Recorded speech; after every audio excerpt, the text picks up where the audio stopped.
Criminal Appeals. We chair the Judicial Commission on Mental Health, and we are so delighted to start off 2024 with this commission meeting. A little bit about me: I've been a state judge for 25 years. My background is primarily civil. I was a civil trial judge, district judge in Houston for 6 years. I was on the Houston Court of Appeals for 15 years, and I've been on the Supreme Court since August of 2019, September of 2019. And at the minute I walked in the door, they made me liaison. Judge Hervey had already been liaison and was one of the founders of this group, so it's been a real pleasure to get to work and build on the work that the two courts launched in about 2017. Because I know we have some new commissioners, I was going to go through that just a little bit. But what happened is the Supreme Court had issued a directive to the Judicial Council, and the Judicial Council is the policy-making arm of the state judiciary, to look at mental health and the intersection of mental health and the administration of justice, particularly in the Texas state courts. And that committee prepared a report that identified issues that I know we all are still working on improving, and that all of you who are judges encounter, like lack of collaboration between the courts and the many stakeholders that are involved in mental health, the need for legal training for those who are on a daily basis working with people that have mental illness or IDD challenges, technology, and how can we harness technology to better identify people with mental health issues as they encounter the justice system or become, I think some of our stakeholders use the word justice involved, and that's not a bad adjective. And then sort of how do we harness and support community resources to provide adequate mental health services, and how do we partner with others to do that. So those were some of the challenges that the Mental Health Committee identified, and then the next step was that the Court of Criminal Appeals and the Texas Supreme Court had a joint session, a ceremonial session where the courts both listened to people with lived experience, people that had worked already to improve mental health awareness in courts, and obviously also members of the Mental Health Committee who presented their findings in their report. And at the conclusion of that historic session, both courts unanimously voted to create the Judicial Commission on Mental Health. And so that's sort of our origin story, and we're really very new. So much newer than the Access to Justice Commission or the Children's Commission. But in the last 5 years, we have done an amazing amount of work, and of course, there's a lot of work to be done. So a little bit about our governance. As I said, Judge Hervey and I are the chairs of the commission, and both courts have deputy liaisons to the commission. For the Texas Supreme Court, it's Justice Rebecca Huddle to my left, and for the Court of Criminal Appeals, it's Judge Jesse McClure. And then our vice chair of the commission, who's also been with it since its inception, is Justice Bill Boyce, who takes a leading role along with Professor Shannon, in helping our Legislative Research Committee do work on policy recommendations to the legislature. And in addition, our Executive Committee includes our two jurists in residence, Judge John Specia, where's Judge Specia? And Judge Brent Carr, right next to each other down there.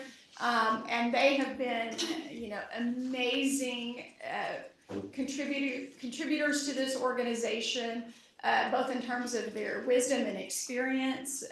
Judge Carr, before he accepted this position in his new chapter as senior judge, had graduated, more than 1,000 specialty court graduates, and Judge Spisha has mentored many of the people in this room, and continues to be such a voice of calm and care for our commission members.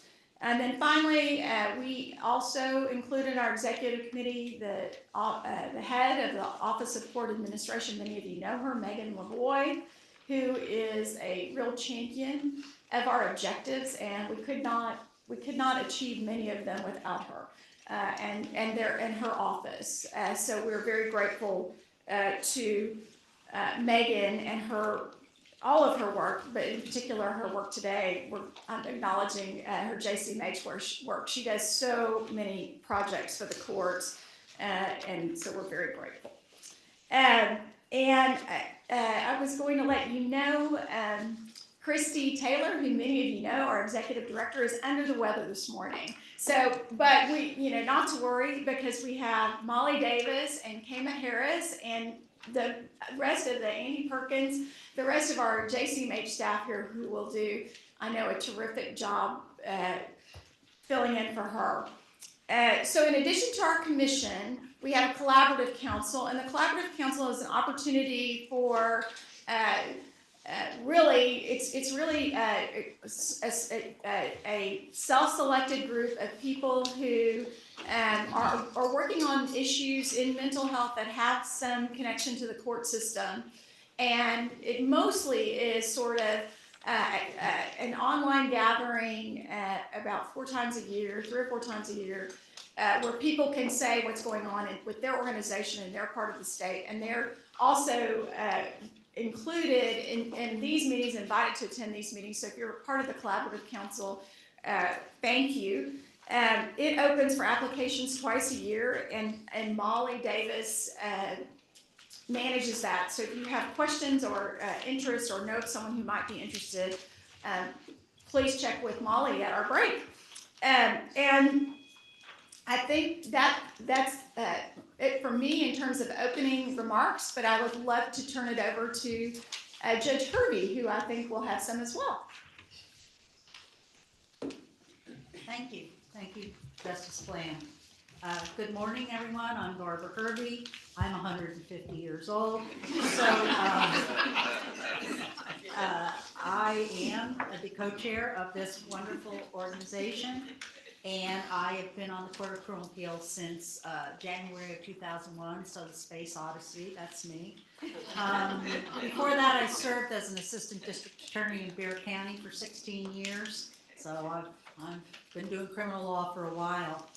I also currently oversee the education grant that we are fortunate to have under the leadership of our court, and we received, well, on paper at least, we received $30 million of funding from the legislature for every biennium, and with that money, we have 8 grantees, and they are the Texas Center for the Judiciary, the Municipal Courts Education Center, the Texas Justice Courts Training Center, the Center for American and International Law, the Texas Association of Counties, Texas District and County Attorneys Association, the Texas Criminal Defense Lawyers Association, and the Texas District Courts Alliance. And you can all be happy that they all are engaged in training on mental health, and if they don't, we kind of encourage them to do so, but they're pretty good about it. They're all training, and they join in our mission overall statewide to engage and empower court systems through collaboration, education, and leadership to improve the lives of individuals with mental health needs, intellectual and developmental disabilities, and substance use disorders. On that note, I wanted to congratulate my general counsel who gave me this copy of the newspaper, The Statesman, from the 16th, and I wanted to congratulate Travis County for their mental health diversion site has been selected. So we're thrilled about that, and good luck, and I'm sure you'll do an excellent job. Okay, so like I said, we collaborate through our committees and our work with many organizations in Texas working on similar adjacent missions. We educate through the annual meeting that Justice Plan spoke of, which happened in October, and it was attended by over 1,200 people, including 2 judges from Nigeria. We also published bench books, practice forms, toolkits, legislative materials, and provide technical assistance, and such as hosting sequential intercept mapping sessions and roundtable discussions and seminars. We also lead not only through our presence, but also through innovative methods to engage with the state's judiciary and local community leaders. We promote leadership within our stakeholders by showcasing their best practices. Our new website and county resource map are great examples of our practical leadership initiatives, and our annual awards of grants and scholarships allow us to support multifaceted efforts to improve the court's administration systems and best practices. Today, we have brief introductions from our commissioners, and we'll hear from Judge Stevens and the Texas Lawyers Assistance Program, as well as hear about commission projects and an update from the staff. In front of you, you'll find a few items. First, please turn to the new directory of commissioners. You'll find bios, headshots, and email addresses of your fellow commissioners. Next is our biennial report. We produce this report every 2 years with photos, data, and other visual representations of the accomplishments of the commission. You should also have a meeting notebook. If you do not, please raise your hand and a staff member will bring one to you. Okay. For our meeting today, you will find the agenda under tab 1. Behind tab 2, you will find a list of the members of the commission, executive committee, commissioners, and collaborative council. The meeting minutes from the last meeting can be found in tab 3. Please let the staff know if you find anything that needs correction. Behind tab 4 is the end of the year report, which is a more detailed report of how the commission projects are meeting the goals of the strategic plan. We have set aside time for announcements from the Collaborative Council members. If you have an announcement, please complete an announcement card and hand it over to one of our staff members. Okay? There's a sign-in sheet going around, so please make sure you sign in. Attendance is considered in reappointment decisions. Unfortunately, Judge McClure had another engagement, or he would be here today, but his heart is with us, so he's here in spirit. And to my right is my grant administrator, Alex. So he's here to offer whatever assistance he can as far as how we educate and what we suggest to all of our grantees. So thank everybody for being here. I'm glad it's not raining because I have 2 terriers that are mouthy, and I've had something in Austin every day this week, so I had to get up early to drive in from San Antonio. And the other night, one of my terriers barked for 2 hours nonstop because he's terrified of thunderstorms. Fortunately, the thunderstorm in San Antonio last night was before I went to bed. So we're happy to have you all here, and I think this will be a very, very engaging meeting. Thanks. Maybe he'd be calmed down if he got one of these Maybe he would, because cards this dog with is his much profile. bigger. And a nice dog. Mine are nuts. All right, so we gave that more lengthy background than we usually do because commission appointments are every 3 years, and so we're just rotating in with a new constitution of the commission by order of both courts that came out, I think, at the end of December. So we're going to take this opportunity for our new members to introduce themselves to the commission and for returning commissioners to introduce yourselves to the new members. And it's your elevator introduction, and by elevator I mean like to the 6th or 7th floor, not to the top of the Empire State Building. So although I hope that we all get an opportunity to know each other better, if you could try to keep your introductory remarks to about 2 minutes, and as everybody who's been here before knows, I don't hesitate to sort of say, okay, thank you. So I will move you along if we're getting too lengthy anyway. So, and why don't we go that direction just for a change?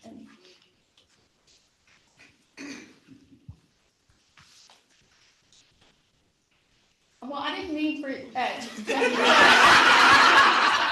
Judge Keisha and Judge Carr to completely. Okay, I'm James from Union Lights. I was being very respectful. But, I'm John Spacia. I'm a senior district court judge. I was a district court judge in Bexar County for 8 years.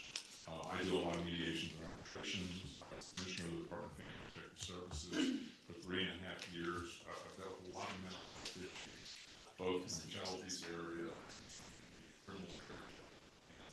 I welcome all the new people. This is a great learning opportunity. You'll learn more than you give, but we get a lot. So thank you. And Judge Keisha is the executive committee member that handles long-range planning for us, strategic planning, and we're very grateful for that. I'm going to keep my eye on Justice Bland in case she's armed and shoots in my direction. But I'm Brent Carr from Tarrant County, Fort Worth. I had the blessing to serve as the judge of County Court 9 for 32 years after being a prosecutor for 8. Marine Corps veteran, so all veterans in the room could have been Marines. But I also had the great fortune of starting 3 specialty court programs and designing a 4th. This became my addiction. This is great work. It's the work of the Lord, and I thank you all for being here and expressing your very high level of interest, and I look forward to getting to knowing all of you as time goes by. Thank you. My name is Adrienne Kennedy, and I am the past president, now very past, and increasingly past president of NAMI, the National Association on Mental Illness. And I say very engaged with NAMI because I'm also a national trainer on 5 of our core programs. But most importantly, I think, is the fact that I believe that the court system has an extraordinary role to play in both the healing and the forward-thinking life of people who are really severely struck by mental health disorders. My son was struck by a mental health disorder in January of 1999, so actually January is always a very sensitive month for us because my husband and I remember all too well what it was like to get a call from an emergency room in Orange County and to fly out to pick him up in the middle of a full psychotic break at 23 years old. He passed away in 2016, and so basically I'm the legacy that he didn't get to live. And that's the way I feel about it. I feel about the way of the engagement of family members, the engagement of community members, the engagement, frankly, of treatment opportunities and court systems brought alert and alive to address, especially, frankly, I have a lot of concern. Judge Hurd and I were talking about the concern that we have for first responders, for the police and others who go out to try to help people who are in the middle of a crisis. So I'm also very honored to have been just elected to the board of All Rise, the treatment court. It was founded as the National Association of Drug Court Professionals.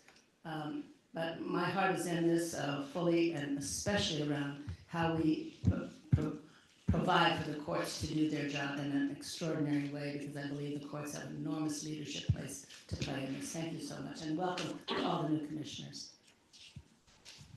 Thank you, and try to follow up Adrienne, and you will suffer. Big shoes to fill. I am Cindy Velas, and I'm judge of the 417th District Court in Collin County, which gives preference to juvenile cases. I want to thank the commission for keeping their eye on the ball with respect to juveniles, because to me, if you pay me now, you won't have to pay me later with our kiddos.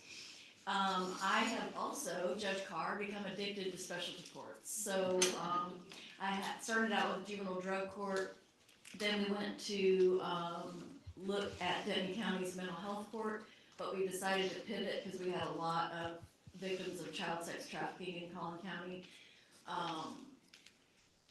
So we did our anti-sex trafficking specialty court first, and then went to our mental health court, which has provided so much joy in all of our lives.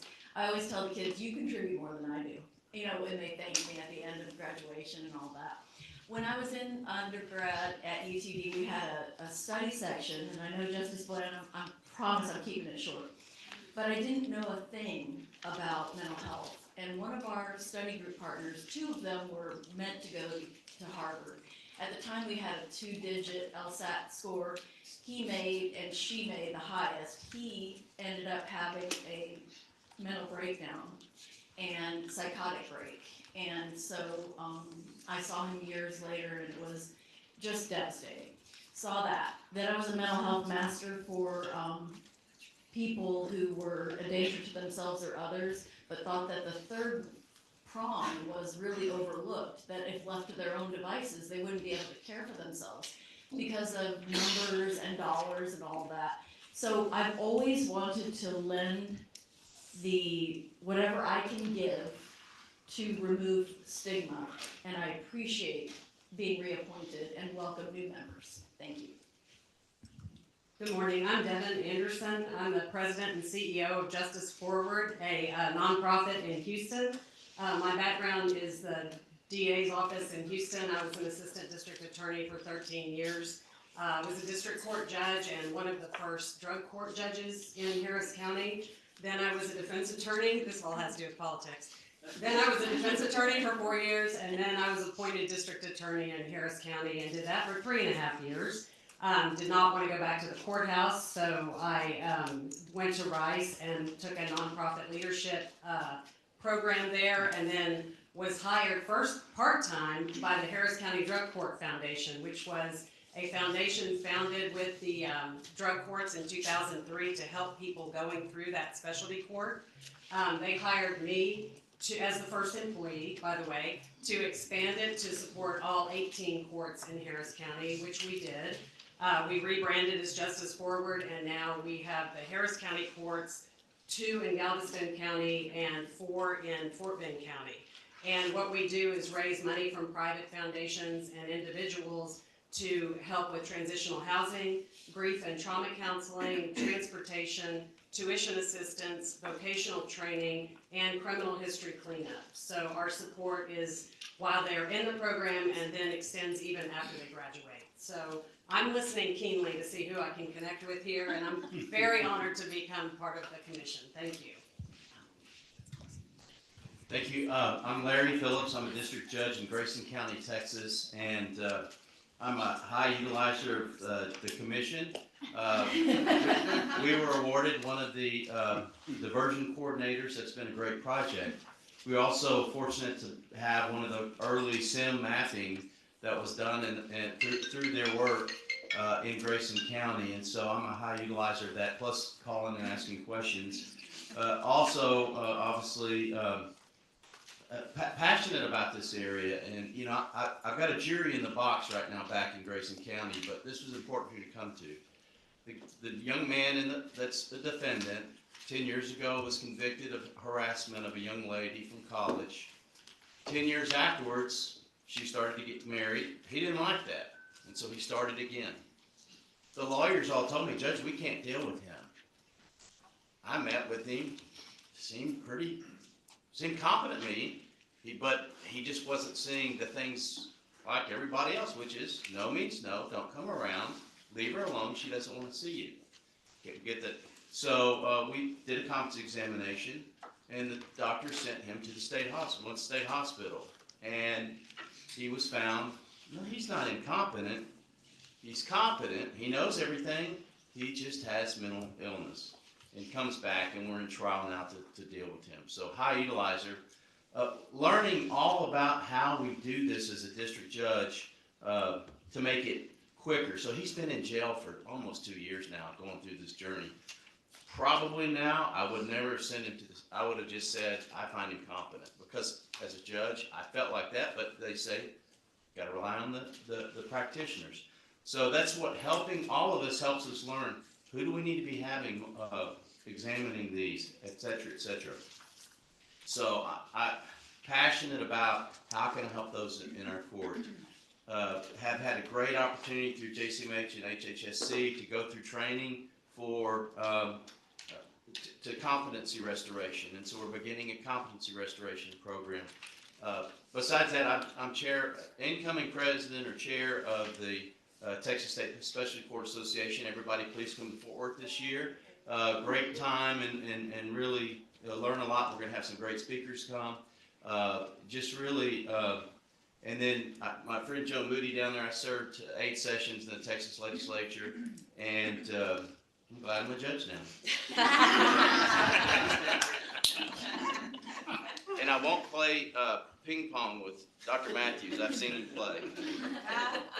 Good morning, everyone, and thank you to the commission for allowing me to be a part of this wonderful group. My name is Magdalena Morales Aina. I am the director for Espacio County Community Supervision and Corrections Department, formerly known as adult probation, for those of you who might not know. I started working with justice-involved individuals for about 28 years ago. I was the first mental health officer in the unit. It was in a unit, it was just me.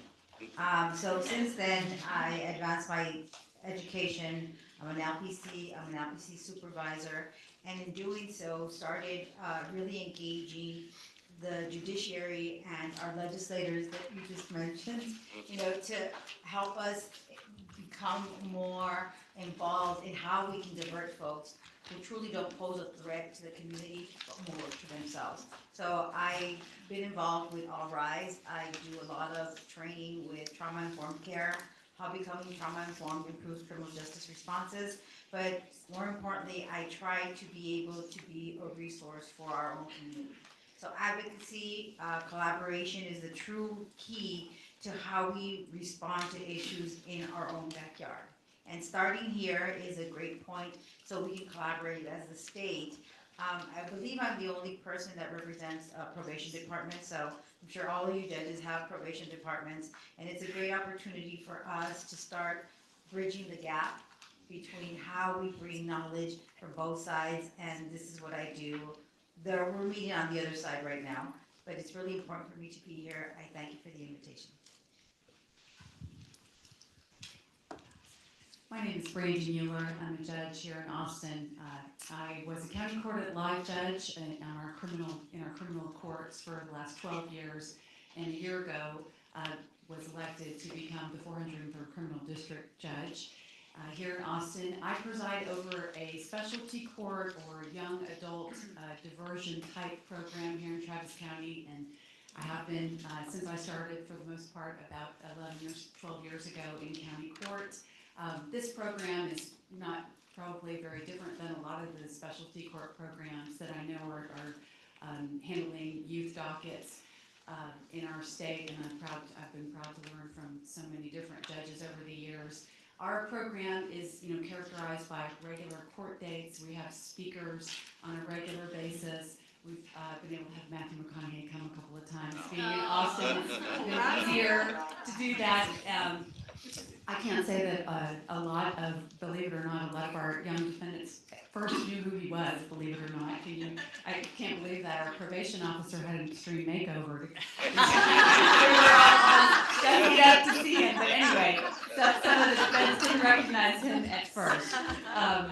Anyway, it is my honor and pleasure to be here. I'm brand new, and this is my first meeting, so thank you so much.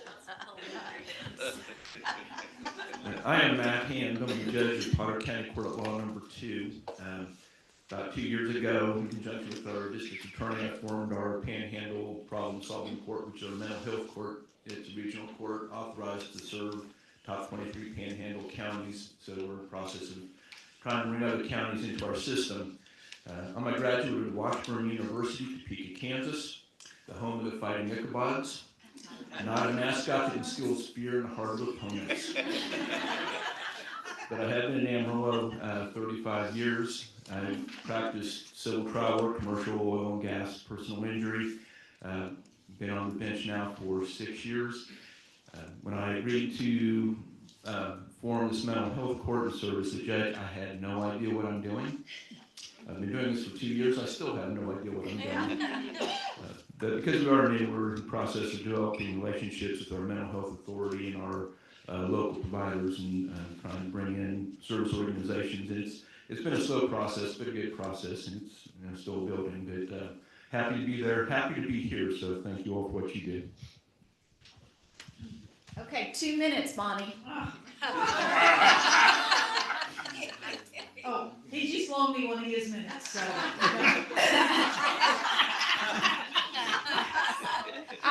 I'm Bonnie Helen. She has a history.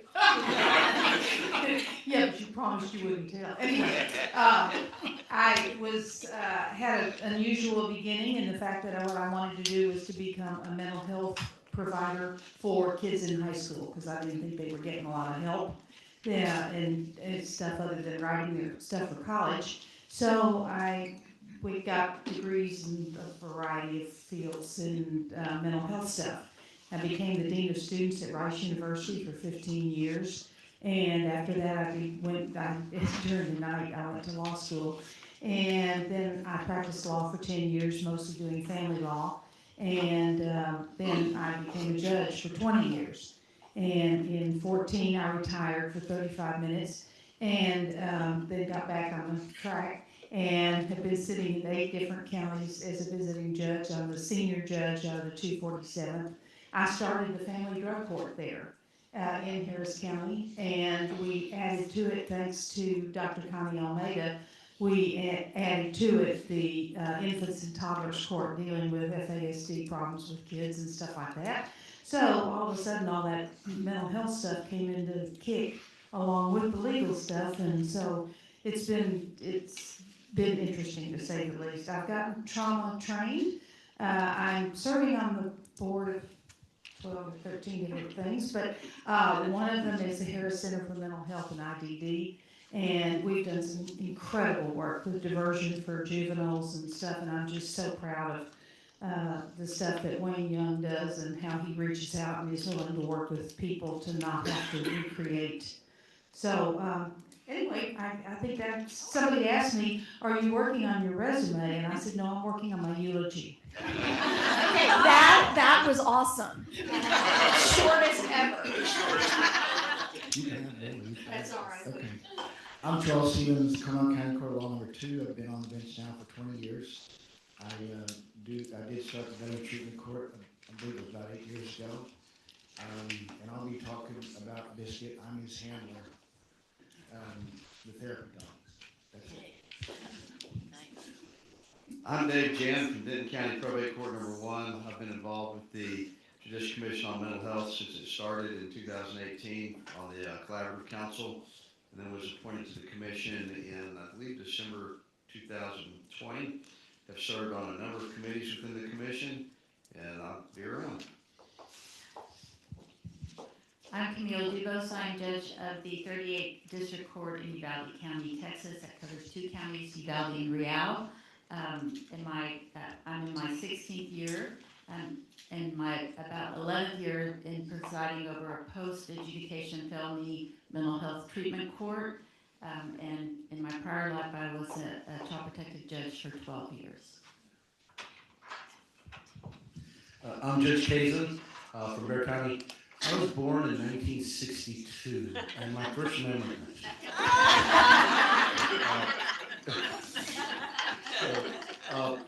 As you know, in Bear County, I was part of, actually I created the very first functioning assisted outpatient treatment court, which is now taking on a life of its own. I've been part of this commission either formally or informally, I think, since its beginning. Together with Judge Specia, we were the very first drug court judges and Judge Alonzo in Bear County. I remember Judge Specia yanking me into that.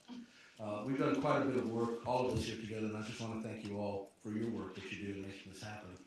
And I don't normally talk this long actually in introductions, but if anybody has any experience in this, let me know, because now I'm experimenting with, like we experimented with AOT initially. There's a section in the Health and Safety Code, section 462, that's the Chemical Dependency Commitment Code. Does not require a crime, it works just like a mental health commitment. It went out of fashion years ago because the state no longer provides beds. But we're experimenting with a partnership with private beds to see if we can start using that code again to get people who are seriously chemically dependent into treatment before they commit a crime. So if anybody wants to join me in that adventure, we're going to start playing with it and seeing if we can bring it back. Good morning. I'm Jeff Matthews. I'm the Chief Medical Officer for the Texas State Hospitals, and I'm filling in for Scott Chaplin, our Deputy Executive for Health and Specialty Care System. Anyway, I've been a psychiatrist for about 30 years in various parts of Texas, and you really can't be a psychiatrist, especially in academic or public psychiatry setting, without a lot of involvement with the legal system. So I'm excited to be here. Thank you. Thank you. Good morning. I am here in the stead of Dr. Andy Keller, which I'm sure you all know very well. I'm Yolanda Lewis. I'm the Executive Vice President of Justice and Health at the Meadows Institute. I have been there for about 2 years, and it's nice to see so many faces that I see all the time, but not collectively in this space. We are very happy to continue to work with jurisdictions across the state to collaborate and help you work as you're transforming the culture of response, creating access to care. We are working in several different counties, and we appreciate being able to do that. Before coming to Meadows, I worked at Pew Charitable Trust, where I managed all of their criminal and civil policy work across the country. I am also a board member of the National Center for State Courts, so I am among friends with judges. I feel very comfortable here. And then finally, and more importantly, I was a trial court administrator for 20 years in the state of Georgia. So really happy to be here and look forward to talking to all of you, of course, in the course of the day. I'm Pam Liston, and I've had a lot of hats that relate to this work, and I'm just extremely grateful to get to be a part, honored to get to be a part of this. My focus and really the value I bring is early detection and diversion type work. 1622 is my focus, 1623 Code of Criminal Procedure, and implementation of those that are supportive of, encouraging of, and even words like shall are used in these statutes. People shall be diverted when they're charged with low offenses. My background is a municipal court judge. I was the president of the Municipal Courts Education Center for a time and served on that board of directors and have educated judges all over the state, part of the faculty as well. And so my passion is education of people, and beyond the education, the inspiration to actually carry forth what the law and the direction that we've been trying to set now for, it seems like a couple of decades, the direction that we've set in motion, that it actually be implemented, and so that people of whatever type of situation they find themselves in are treated fairly, and they're treated with the type of attention that can move them forward rather than create a spiral where they're going to go further into distress or into disability. So I'm passionate about fair treatment of people with mental illness, intellectual disability, substance use disorders, and believe that intervention at that early point of the initial detection is where we make a big difference, and where we've got a lot of work still to do here in the state of Texas. I'm a bit of a Sandra Bland in that whole situation, historian and educator. So I love to have those types of discussions with people and have presented to the legislature on details related to that we seem to maybe sometimes want to go away from in the legislature, things that we forget. And I don't want us to forget the lessons that we need to remember. I've learned so much from this body, particularly Judge Fisha, Judge Willis, and Brian Shannon, and I appreciate the collaboration so much so that we can move forward the legislative reform that needs to happen from the standpoint of my learned experience about the challenges and resistant pockets that exist in the state. Good morning. Excuse me. My name is Selena Solis, and I am a district court judge out of El Paso, Texas, and the 243rd District Court. The good news, Justice, is I have not been on the bench that long, so I don't have that many war stories. And the good news also is I just recently started the Inspire Treatment Court, the first adult felony mental health court in El Paso County. We have a juvenile mental health court, which is phenomenal, but we have not had the adult felony mental health court. So, and I would not be We here. have been looking for you, and and we are very grateful. Well, thank you. It's a lot of work, let me tell you. But in any event, I would not be here today without a doubt, without the help of Judge Carr and Maggie Morales. Both have just helped me and guided me, and I am also a high utilizer of the commission. So I'm already so excited just hearing from everyone, and I know this is going to be just a wonderful, wonderful experience, and I hope to add and contribute to the commission, and I am honored to be on this commission. Thank you. Hello, I'm Connie Almeida, and I'm the Director of the Behavioral Health Services Department in Fort Bend County, which actually started in 2010 with just me. And we have several staff now, and we provide services to the courts and help into the county. So a lot of forensic services, court-ordered evaluations, but also support with our specialty courts and crisis intervention. We help develop the crisis intervention team. The infant toddler court, which of course was our beginning with Judge Pope and then with Judge Helms. But most recently, we've actually added a component which I think is so unique and supported by Commissioner's Court, which I'm very excited, is mental health for first responders. So really focusing on that. So that's what I do. I have actually been doing this work for a really long time, which I cannot believe, 39 years. I am a psychologist. I'm also a licensed specialist in school psychology.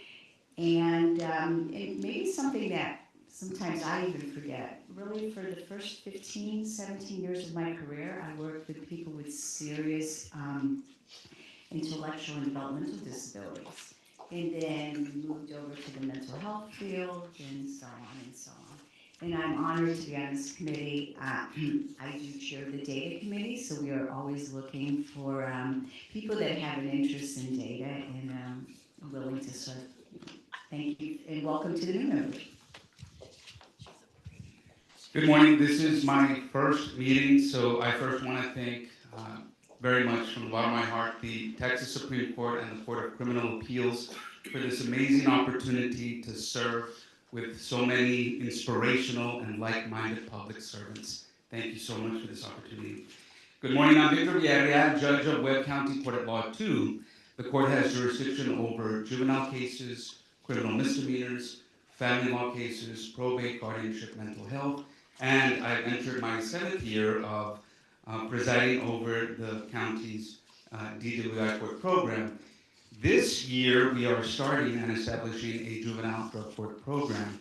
So I think I have caught the addiction that Judge Carr and Judge Wheelis have. So it's so good to be here and to collaborate with everyone. Thank you for this amazing opportunity. That being said, I think I've reached the 5th floor of the Empire State Building, so this is my stop. Good morning, Denise Onken, Harris County District Attorney's Office out of Houston. I'm, of course, an Assistant District Attorney and Executive Bureau Chief over the Special Victims and Mental Health Bureau. A number of different divisions under me, one of those being Mental Health Division, which I've been involved in at the DA's office for at least the last decade. I'm a longtime prosecutor, almost 38 years, and please don't look at me like she's a dinosaur and she never went anywhere else, but we have a very large office. I moved through a number of areas in the office, which really increased my knowledge and awareness of what a large district attorney's office is involved in. Mental health is really a passion for me, involved in a lot of great things that you guys have heard from the Judicial Commission about numerous times, and continue to embrace change. I'm one of those who's a longtime prosecutor, but I embrace change. I love it. I love new ideas, innovations, always thinking. Thank you. Morning, everyone. Blake Harris. I'm a clinical forensic psychologist and the director of our Veterans Mental Health Department for the Texas Veterans Commission. I always thought after every training or introduction that we're not the VA, but we do work very closely with them. We are a state agency here. Our Veterans Mental Health Department includes our military veteran peer network. We certify folks who work across the local mental health authorities. We also have our suicide prevention program, which that is, I would say, our biggest priority here in Texas, with too many veterans losing their life to suicide. We provide training and technical assistance to mental health professionals on trauma, veterans, mental health needs, military cultural competency, and whatever is requested. Work with community and faith partners partnerships to leverage community resources, particularly in those rural areas across Texas where there's a desert and a dearth of licensed mental health professionals. And then most relevant to here is our Justice Involved Veteran Program. So we're responsible for the report to the Office of Governor and the legislature for the veteran treatment courts. So thank you for folks who participated, because this was the first year we had 100% response rate. So thank you for that. We also worked with the jails across Texas to help identify veterans. You may have seen some of our jail cards floating around. Work with the TDCJ on their veteran programming and reentry efforts. Basically, any point in the sequential intercept model, we try to be there. At the national level, we work with the Justice Involved Veterans Network, which is run through the DOJ. All Rise, and we're a bad thing. We try and show up wherever we can. Before all that, I had experience with juvenile justice, and then somehow got tricked into being in charge of forensic inpatient and outpatient services and everything in between, and working with specialty courts, and they keep making me do it, but I love it now. So happy to be here. Thank you. Good morning, I'm Steve Wolf. I'm the General Counsel of the Texas Hospital Association. I've held that position since 2018, and I just want to applaud the Supreme Court, Court of Criminal Appeals for giving a private hospital community a place on this commission. I think that's really important. You know, the legislature, it's a great credit, I would say, has made tremendous investment in the state hospital system over the past decade or so, with funding new facilities and replacement facilities. And I just had the opportunity actually a couple weeks ago to tour the new Austin State Hospital, now under construction. It's tremendous. It's going to be a tremendous facility. But the fact is that the capacity in the state hospital system, despite those investments, is always going to be strained. I think the demand will always outstrip supply as it relates to the state hospital system, and I think the private hospital community is always going to be kind of a necessary part of the equation when we have the discussions around the important work that the commission is doing. We have, and so and not just the private hospital aspect of it, the entire private behavioral health care continuum is going to be a critical part of the discussion. So I think collaboration with the private sector and the private delivery continuum is going to be important. I think communication with those providers of mental health services as we carry out our work is going to be essential. And so I really appreciate the opportunity you've given me here today. Thank you. Good morning.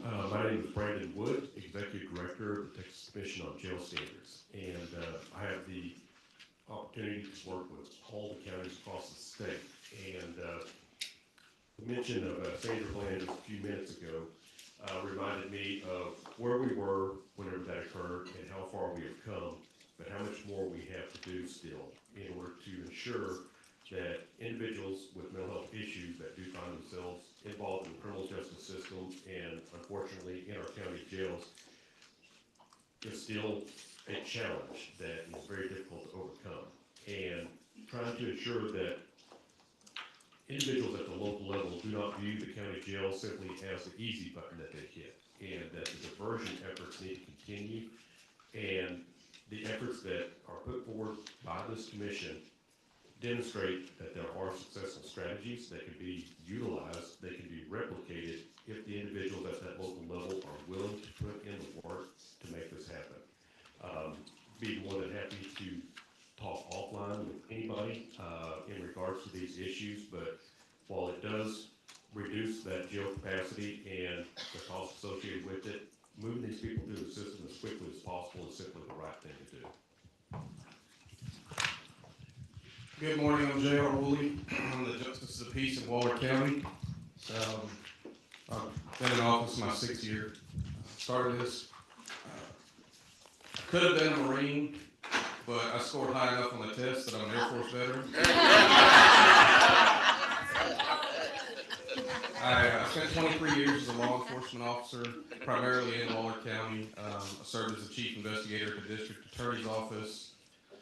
And while I left the district attorney's office a couple months before the Sandra Bland incident, I think being from Waller County and having that, as Brandon just said, part of the, I guess, the epicenter of some of the reforms that we're doing in Texas, really kind of put me in the middle of it. And obviously I have a pretty good background with emergency detentions and 1622 hearings, being a justice court and magistrate. And that's kind of where my expertise in mental health in the courts is in those two areas. And I think it's a huge aspect of our courts that we really could do a lot better at, as many people have said. We have definitely come a long way at being in Waller County and seeing what we're doing different from what we were doing in 2015. It is a good thing, but there's still a lot more work to do. And I'm glad to be here to help. Good morning, I'm Wayne. I have the privilege of being the CEO at the Harris Center for Mental Health and IDD. I'm also a person in long-term recovery. We have at the Harris Center, we're the local mental health and IDD authority for Harris County. Last year, we served almost 90,000 people. We have a broad range of programs and services that focus on reducing the footprint of the criminal justice system in the lives of people with serious mental illness. And I'm happy about that. In addition to that, my real job is doing whatever Judge Helms and Denise Onken tell me to do. So. Good morning, I'm not Abel Zamora. I am Sherry Cogbill. I am her Deputy Division Director for the Reentry and Integration Division with the Texas Department of Criminal Justice, which also includes the longest acronym in state government, TCOME, Texas Correctional Office on Offenders with Medical and Mental Impairments. I'm happy to be here in her place today. I just wanted to mention one of the incredible things about sitting in this room and looking around at everyone is how much work we do with so many of you in this room and how appreciative we are of the support and ongoing coordination. So thank you. Hello, I'm Andy Perkins. I'm a staff attorney with the commission. I have some time later, so I'm just going to thank you all for being here.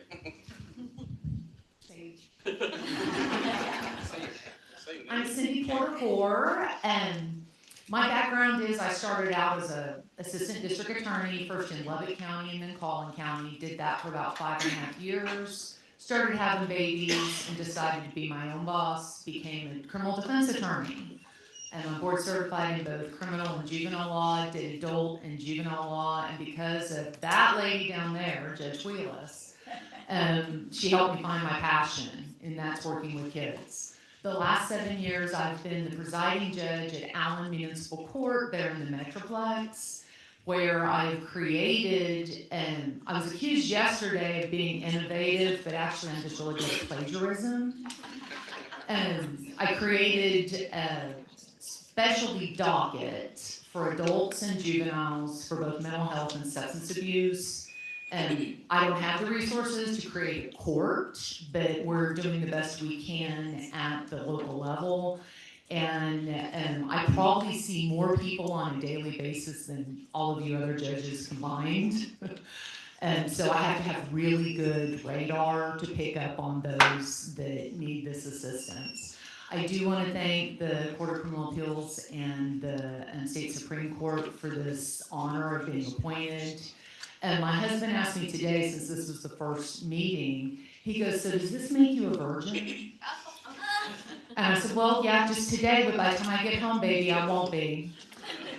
So thanks for giving me this new opportunity, and hopefully I can bring some insight into this. Good morning. I'm Elise Ferguson. I've spent more years in mental health than I really want to give you the number for. I started straight out of college working at a local mental health authority, worked my way up, worked law enforcement, went to law school, and continued mental health, found me, and I became the managing attorney at Collin County for the mental health caseload and got heavily involved with competency restoration and, education in our communities of both law enforcement and other people, but trying to find innovative ways to help individuals not sit in our jails. As such, I left my comfort zone last year and decided there had to be another way, and I felt that that missing piece was somewhere between the hospital and nothing, and just community services, because our people are homeless and they just can't function on their own, many of them, but there's nothing in between. Once they're released from the hospital, it's independent or not. And so I jumped out there and opened a residential facility, 3 of them, and we are providing targeted case management services and mental health rehab You do not have to have a residential facility to do this, but I felt that because people were battling homelessness, that was the way to serve more people, and that this is the missing gap. So my hopes are that I'll be able to show you success, I'll be able to help with this wait list, and I'll be able to prove that this was a piece we were missing and that it's productive and helpful to move our people forward. Hi, I'm Stephanie Greger. I am the Deputy General Counsel for the Office of the Governor. I'm very honored to be here. Prior to my time with the Governor's office, I served as a prosecutor for about a decade. I was most recently the Criminal Division Chief in Williamson County for the County Attorney's Office and worked very closely with our local LMHA there, doing all sorts of, all the mental health things, everything from jail diversion to competency restoration, to our own mental health docket. So I'm very excited and honored to be here. This is my first meeting, and it's exciting to kind of get back into this realm. These were the most memorable and special cases that I handled during my time as a prosecutor. My husband is also a licensed mental health officer and a police corporal, and he's a member of the Law Enforcement Peer Network. So this is something that's very dear to us, and I get emotional, but I'm excited to be here, so thank you. Hi, Chandra Carter. I'm the Executive Director for Texas Juvenile Justice Department. I've been with the agency a little over 6 years. I started in this arena in some way like over 20 years ago as a direct care staff in another state's juvenile justice system. I worked inpatient psychiatry, and then I went into adult corrections for almost 10 years, primarily in a sex offender treatment capacity. I decided to move back into a residential setting, serve juveniles in nonprofit and private residentials, to include directing a residential for victims of sex trafficking.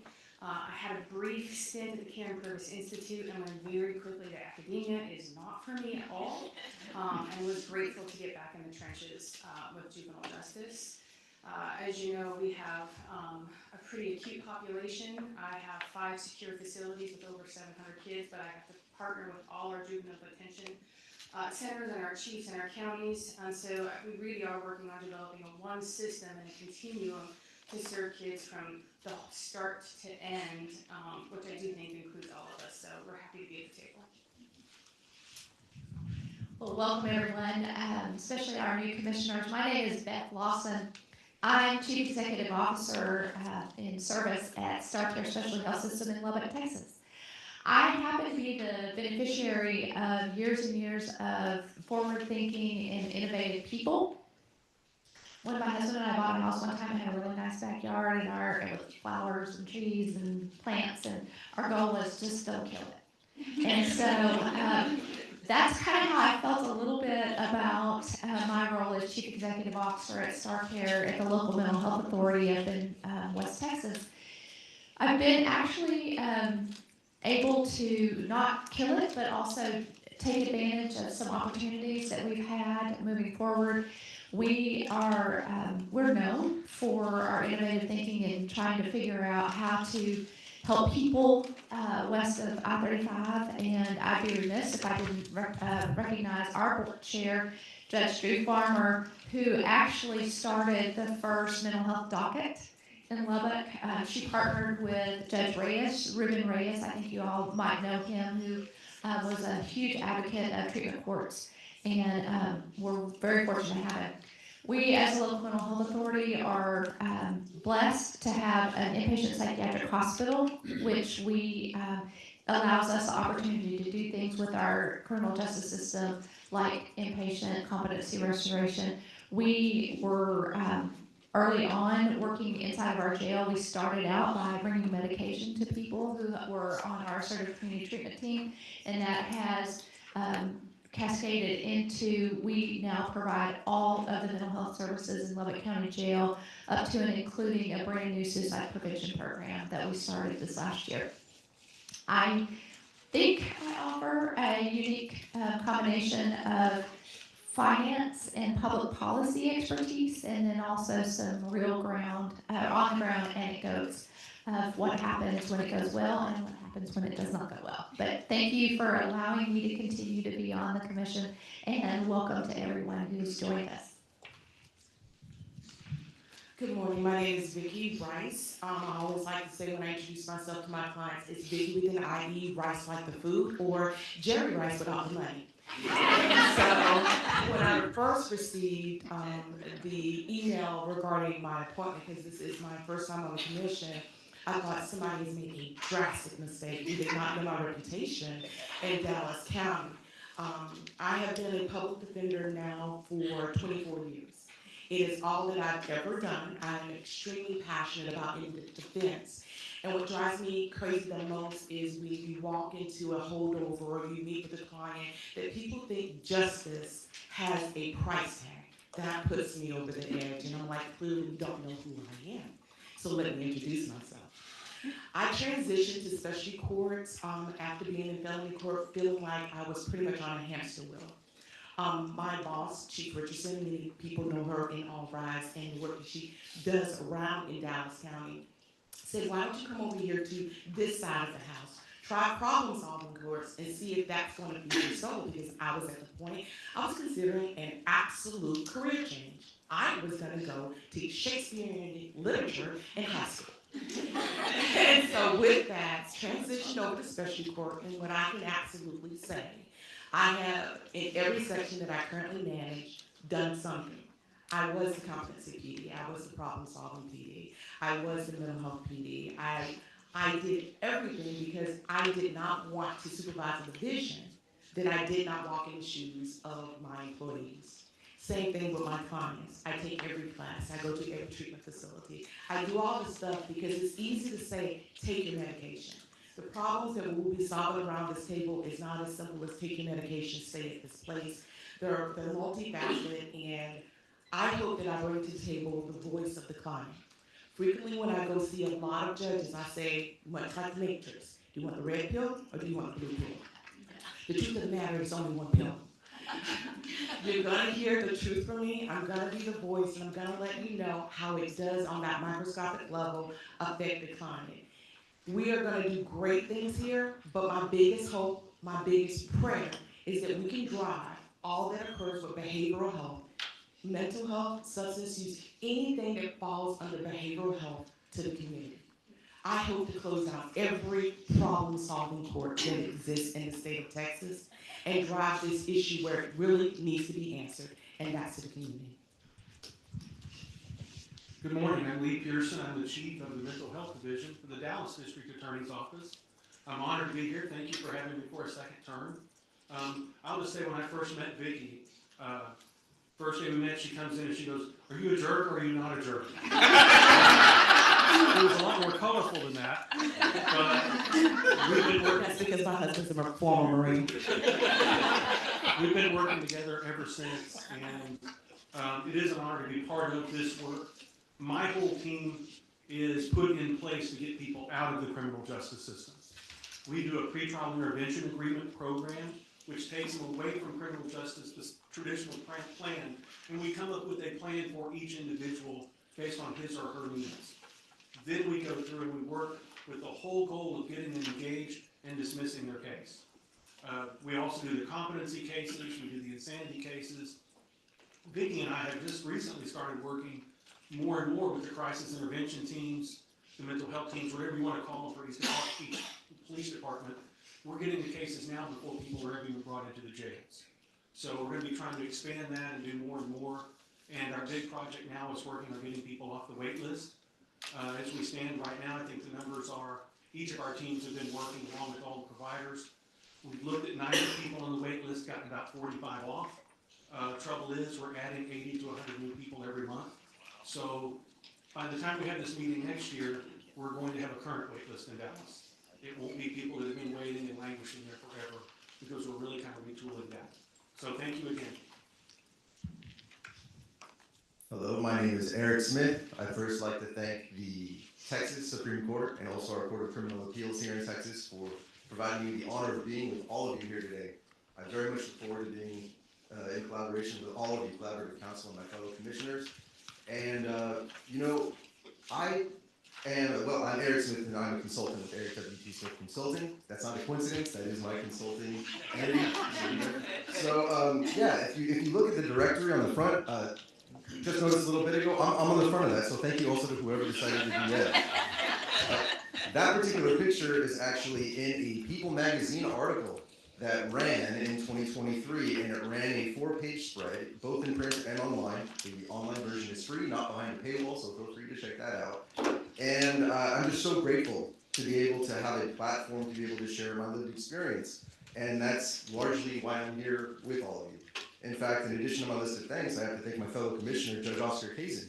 I would not be here today if it were not for his understanding of the collision, so that sometimes doesn't always work out for everyone, but it did for me, of what happens when the intersection of mental health and justice, what happens when that works. Now, I would say that me being here today and having accomplished what I've accomplished since I've been in meaningful recovery, thanks to the court that Judge Kazin oversaw, is evidence that it can work when we respect and uphold the rule of law, but also respect and uphold the humanity of mental illness, of addiction, of recovery. Now, I will say that getting there required that I was arrested, and that was actually advised by my then most recent psychiatrist who'd been doing this for decades, saying that my best bet to get treatment and help would be getting arrested, hopefully for a low-level offense, and then hopefully transferred from the jail to a hospital, and then hopefully transferred from the hospital to an outpatient. Now, that is evidence, I think, of a system not working very well. Like, it worked out for me, but that's not evidence the system is working well. I think all of us here would agree to some level of that. So before this elevator hits like the top level of the building, I'll go ahead and pass it along, and I look forward to working with all of you. Thank you so much. Thank you, Eric. I can't top that.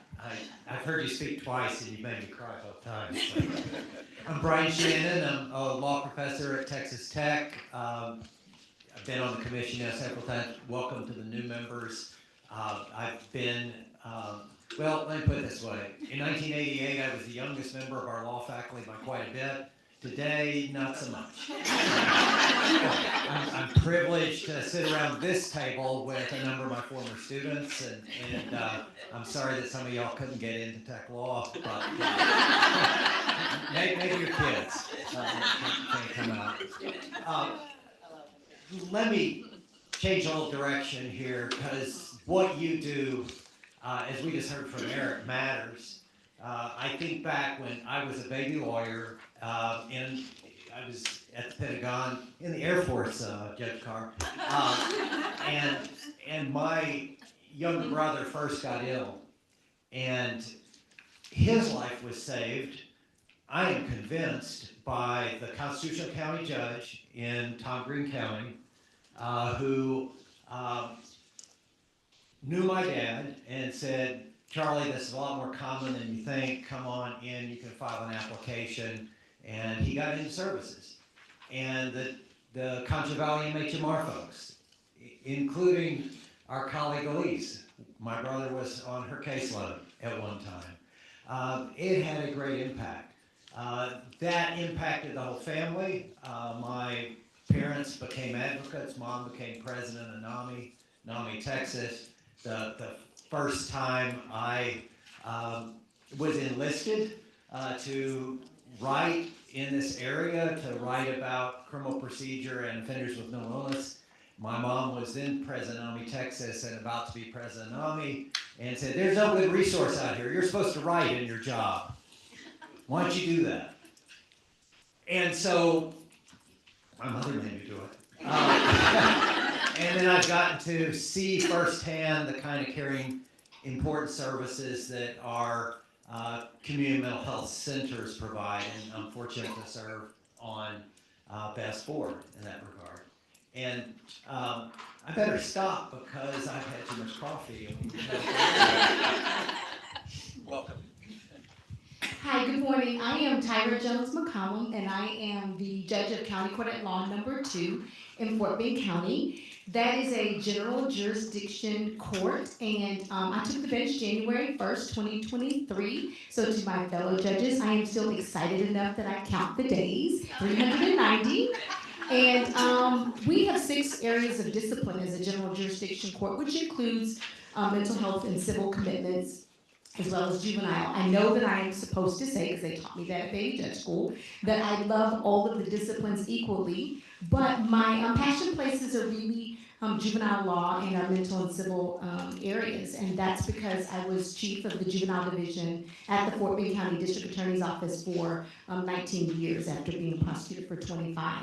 And so I have enjoyed seeing the complete overhaul of Chapter 55 out of the Texas Family Code and look forward to seeing how we are going to teach and execute that in our juvenile justice system. With that said, the other passion place of mine really is the reviving and revitalizing of our Veterans Court in Fort Bend County. It is a specialty court. It is a treatment court that is designed to deal with our military servicemen and women who have had legal entanglements as a result of their military service, whether that formatted out of a mental health issue or a substance abuse issue. And so it is my honor to revitalize that program and serve in that capacity. So, with all due respect to the other service folk here, I will say on behalf of my dad, who is a Marine, Semper Fi. Thank you, Tyra. Good morning. I am Andrea Richardson. I'm the CEO for Bluebonnet Trails Community Services. Like Wayne and Beth, we are a local mental health authority and serving Central Texans. You know, as everyone speaks today, as this is my first meeting, I look around this table and I'm hearing your voices, and every single one of you has touched Williamson County and these 7 counties, other counties that we serve in Central Texas, either by walking alongside you and the things that we do together, or stealing your best ideas and implementing them as our own. These are things that really matter to us, but for our judge in Grayson County, we also go toe-to-toe with you as far as all the competitive bidding process through JCMH. So this commission has been powerful in the lives of the persons that we have served. It's taught us well. It has allowed us to have judges that have the forthright to fight for what's right in these communities. And so I just want to thank y'all for, this is such an honor to be a part of this group, but also for those that guide this. Just know how powerful you are throughout the state of Texas, and we celebrate you in the 8 counties we serve in Central Texas. And I get to personally introduce you to our board chair, Roxanne Nelson. Thank you, Andrea. Good morning, everyone. I look around the room and I wonder, how did I get here? And I don't mean by my car that I may or may not have illegally parked this morning. It was really thanks to Christy. I was at an indigent defense seminar with her, and she said, after we had gotten to know each other, you know, I'd like for you to talk to some people in a couple of weeks. She didn't tell me who the people were that I would be giving testimony in front of, but I'm very grateful. Mostly I'm very humbled by the fact that you've allowed me to be part of this commission since its inception. I serve as Justice of the Peace in Burnett County, also Associate Judge of the City of Burnett. But 14 years ago, I became the full-time magistrate at the Burnett County Jail. That job did not end up being exactly what I thought it would be, because no one told me that I wasn't just going to be seeing people who had been arrested and charged with a crime, but I was going to see broken, vulnerable individuals that are suffering from mental health illness and substance use disorders that sometimes drove me to sit in my car after work for half an hour and cry before I could pull out of that parking lot. And I've been an advocate since then, and the first time I met this woman, and I will stay an advocate until our rural county jails have all the proper resources to try to get these people out, because they are our de facto mental health facilities. It is horrible what happens to them unless you've been in a county jail. We're doing everything. Our sheriffs are doing everything, Brandon, but you know that it's not enough until we can get that wait list of, what, 2,800 people until it's gone, and we have a bed for everyone that can get valuable treatment. We can't stop any of this. We've made great strides, but we're nowhere near finished. So I thank you again for letting me serve on the commission another term. Good morning. I am Nelda Cassiati. I'm the chief of our mental health unit in the Tarrant County District Attorney's Office. I am new as a commissioner, but I have been involved with JCMH since its inception in 2018 as a collaborative council member. My first exposure to mental health criminal matters was about 12 years ago, my first time in the DA's office, when I was approached to be a supervisor of our misdemeanor section. And after I had agreed, my chief told me, oh yeah, by the way, you're also handling the mental health matters for the DA's office. I told him, I don't know anything about mental health. And he said, well, it's in the code, you'll figure it out. So luckily I did. And I'm very glad I did, because from there I served as a mental health magistrate for the Tarrant County Criminal Courts, as well as staff counsel for the criminal courts for about 8 years. And then it led me to this position that I've been in for about a year. My focus has been on competency restoration.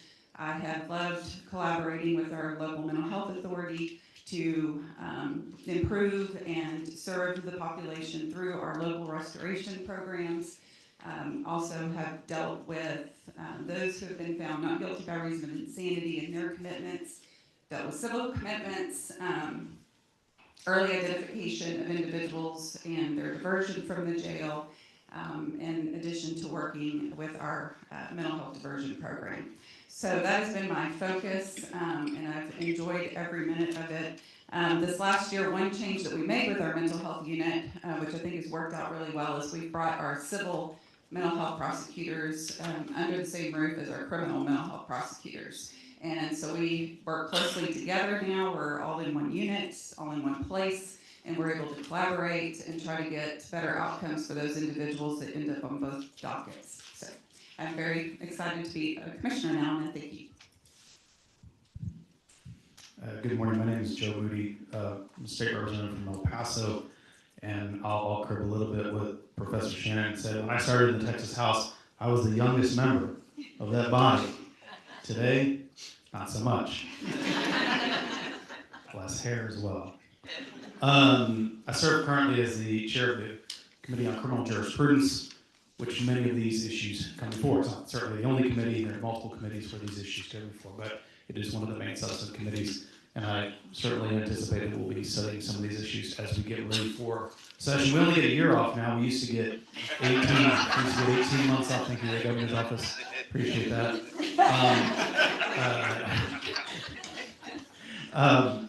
I'm very grateful for the opportunity. I've served on this commission as the ex officio member from the Texas House since its inception.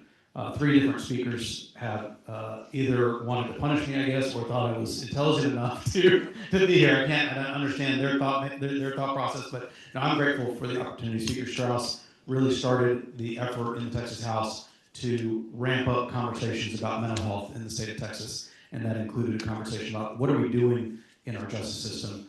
Are we just running people through the system that really need to be connected with healthcare services? What are we doing to understand how the justice system and the healthcare system work together? And that process was kick-started probably in the 2015 interim, and we've really come a long way since then. I try to think about a metaphor in the way that I kind of intersect both in the legislative side and then through the commission side, which is I get to see the best and brightest from around the state, the people that are doing this on the front lines, building this beautiful, this dream of a system that would be perfect for the people that intersect with it. It's almost like this beautiful sandcastle being built by the smartest, best, brightest in the state, put here to do just that. And then I get to go to the legislative session and see someone kick over your sandcastle. My message is this: the legislative process is frustrating, at times maddening, but all of the steps, and if you look in here at the progress over the last several years, all of those steps, no matter how long they took, they are worth it because they are changing lives, even one at a time. And I share your frustration at times, believe me, but I am still here at this table and will remain here at this table as long as I'm able to, because we deserve a better system in Texas. So thank you for all of your work. Good morning, everyone. I'm Megan McVoy, the Administrative Director for the Office of Court Administration. I also serve on the Executive Committee for the Mental Health Commission, and I work mostly with the Commission through my work with the Texas Judicial Council, which is the policy-making body for the judiciary, and passing the legislative recommendations that the Commission comes up with. And Representative Moody has been a big champion, thank you, of so many of the recommendations that have come out of this commission and out of the Judicial Council, and I look forward to working with all of the new commissioners. When I saw on the agenda that we had a lengthy introduction period, I was like, oh, that's interesting, but this has been so helpful in just having a good reminder of all the experts that we have in this room. I've made some notes, and I'm going to follow up with several of y'all today, so don't run away from me when we come up to you. Thank you. That's exactly what this is for, so I hope that each of you will follow suit. I'm Rebecca Huddle. Justice Bland has already said, only 30 seconds, Justice Bland. I've been introduced already, so I won't rehash that. I've been on the Supreme Court a little over 3 years. Before that, I was a Court of Appeals Justice in Houston for about 6 years.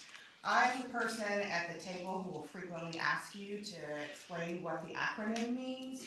I do not have a background in mental health, and so be patient with me about that. But I just want to comment on how inspiring it's been to hear everyone go around the table and talk about the centuries of experience, expertise, wisdom sitting in the room today. The point that is precisely the point of this commission is to bring all of that wisdom, expertise, experience together to share ideas so that they can exponentially grow, the good ones, can exponentially grow, and we can together advance the cause, the reason we're all here. There's an ocean of passion on top of the centuries of experience and expertise, and so it's really inspiring to hear all of it. So I'm glad you're here. Welcome to the new commissioners. We're here to support and facilitate collaboration and idea sharing. So very inspiring, glad to be here, and welcome. I'm Bill Boyce. I'm going to wrap up this portion of the meeting by adding my welcome to the new and returning commissioners. I'll make this observation that the new ideas, the expressions of enthusiasm that we hear around the table today are warmly received, and your reward will be unlimited opportunities for additional work. So thank you. And just to pick up on that, obviously with a group this large, how do we advance the ball in any given direction? We do that through our standing committees, and they are self-selected. So if you're new, as you learn about the work of the commission, we ask that you offer your talent in a committee that you are interested in joining. Ordinarily, we have chair reports. I don't think we're going to have as many of those today because we're going to talk a little bit more about our executive operations. But please sign up for the committees. That is where that's where we get forms created. That's where we collect data, and the data isn't just collected and sent into a black hole, but it's a data with a purpose that develops recommendations and planning. That's where we do our long-range planning. That's where we come up with legislative recommendations. So please offer your talents to a committee that you would like. Occasionally, you're not self-selected because you haven't selected to a particular committee that we think we really need you. So someone will reach out and ask if you'll help us. And that's how all of our chairs were drafted because they were people that just could not say no. So I'm going to turn it over to Molly Davis, who's filling in for Christy Taylor. For those of you that haven't met Christy, she's been the executive director since the inception of the JCMH. She has a tremendous passion for this work, and she works tirelessly to develop goals that are measurable within a year, and within 3 years, and within 5 years, and then the process for implementation of those goals. And she couldn't do it without just a really terrific group of people, very small, but very mighty staff. So thank you, Representative Moody, because part of what you've done is support us. And so, us right here, in addition to some of our legislative initiatives, or many of them. So I'm going to turn it over to Molly Davis, who is going to fill in for Christy and give an executive report. Thank you so much, Justice Bland. And also thank you to Judge Hervey as well. Both of you are so busy, but you are nothing but generous with your time, with your support of this commission. Thank you. We're going to start today with the biennial report to the courts, or the pictorial report. This has been prepared by our very own Rose McBride with help from some of the other staff. Ooh, yes. It really is something. The report provides a great snapshot of the work of this commission over the last 2 years. The theme, Mapping Our Progress, highlights achievements over that time. It shows that we're on a continuing journey to improve processes and justice. It sets a course for the next 2 years as well, and we are very, very proud of it. We're especially grateful for Rose's work on it. And while we're all looking at the pictorial report, I would love to have Willette Sedgwick give us a budget report, please.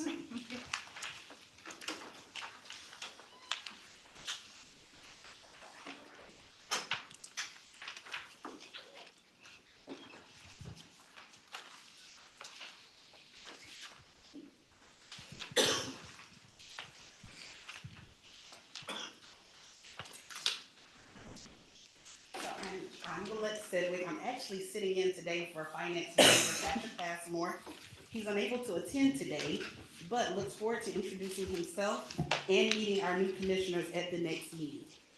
I joined the JCMH in 2020 with 14 years of state accounting experience, and prior to that worked with the Texas Department of Public Safety, and I worked with the Texas Military Department.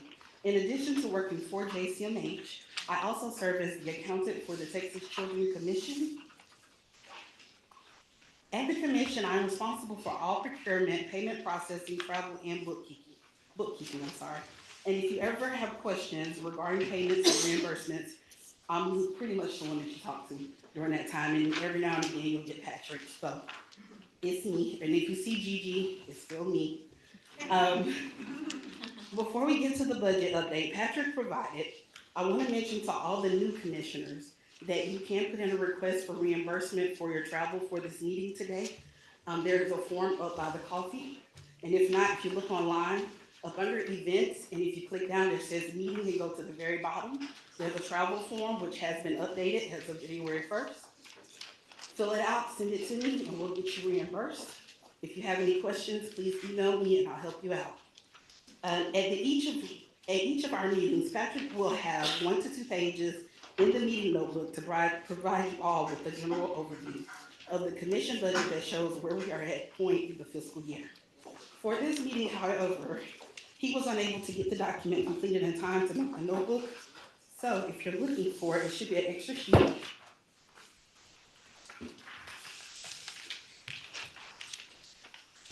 Thank you. Also included under tab 4 on pages 21 and 22 of the end of the year report is a detailed comparison of the actual expense for fiscal year 2023 and the commission budget for 2024, because everyone wants more than a single page of tiny fonts and numbers to look at before lunch. And for those of you that know me, you would know that technically I would have shortened this completely, at least 50 words less, but Patrick wrote this, so this is why it's lengthy.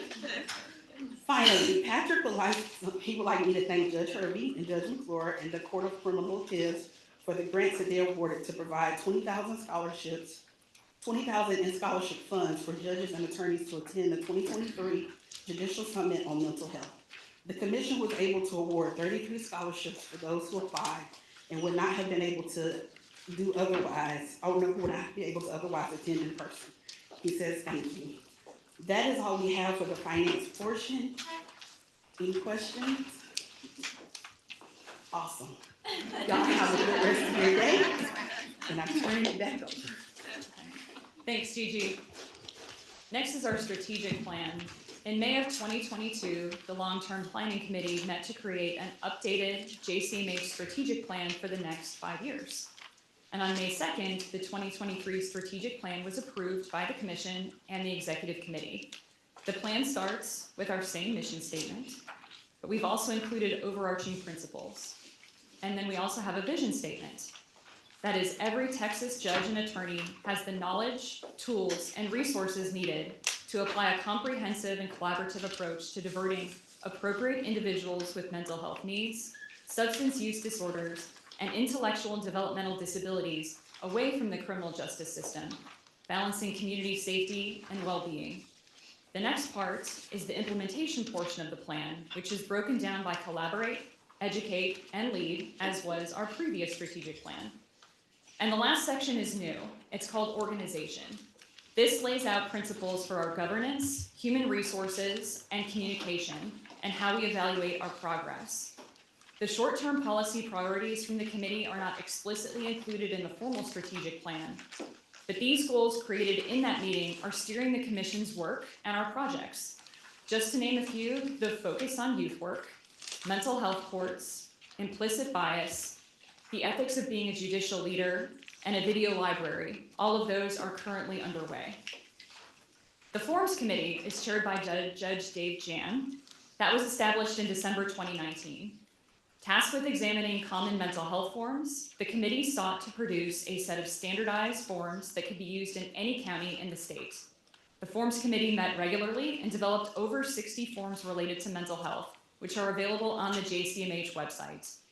The Supreme Court Advisory Committee specifically considered 7 forms related to mental health and approved these forms for use under Rule 10G of the Texas Rules of Judicial Administration, a rule that prohibits the rejection of these 7 forms if they are properly completed.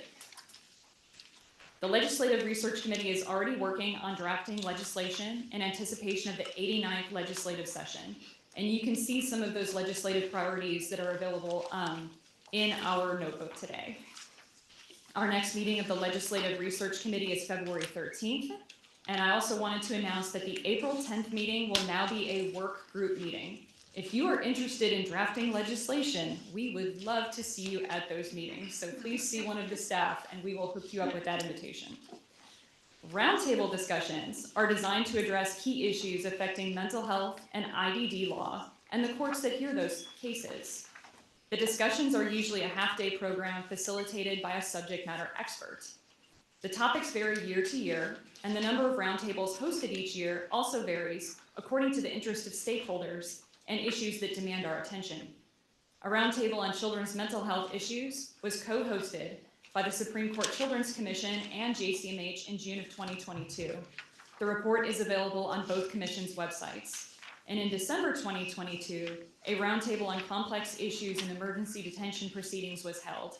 That report is also available on our website.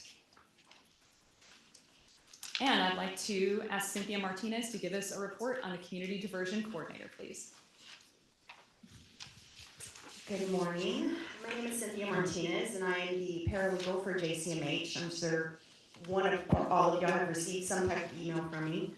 And tell me if I'm too loud, because I was told that I've been loud since birth, so I'm gonna calm down.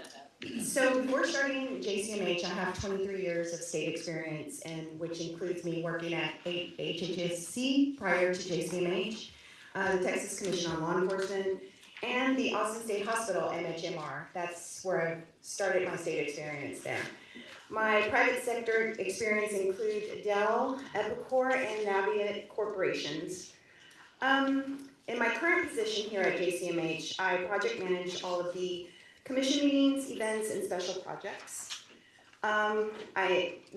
which also includes the assistance to our executive director, Christy Taylor, and also the staff attorneys.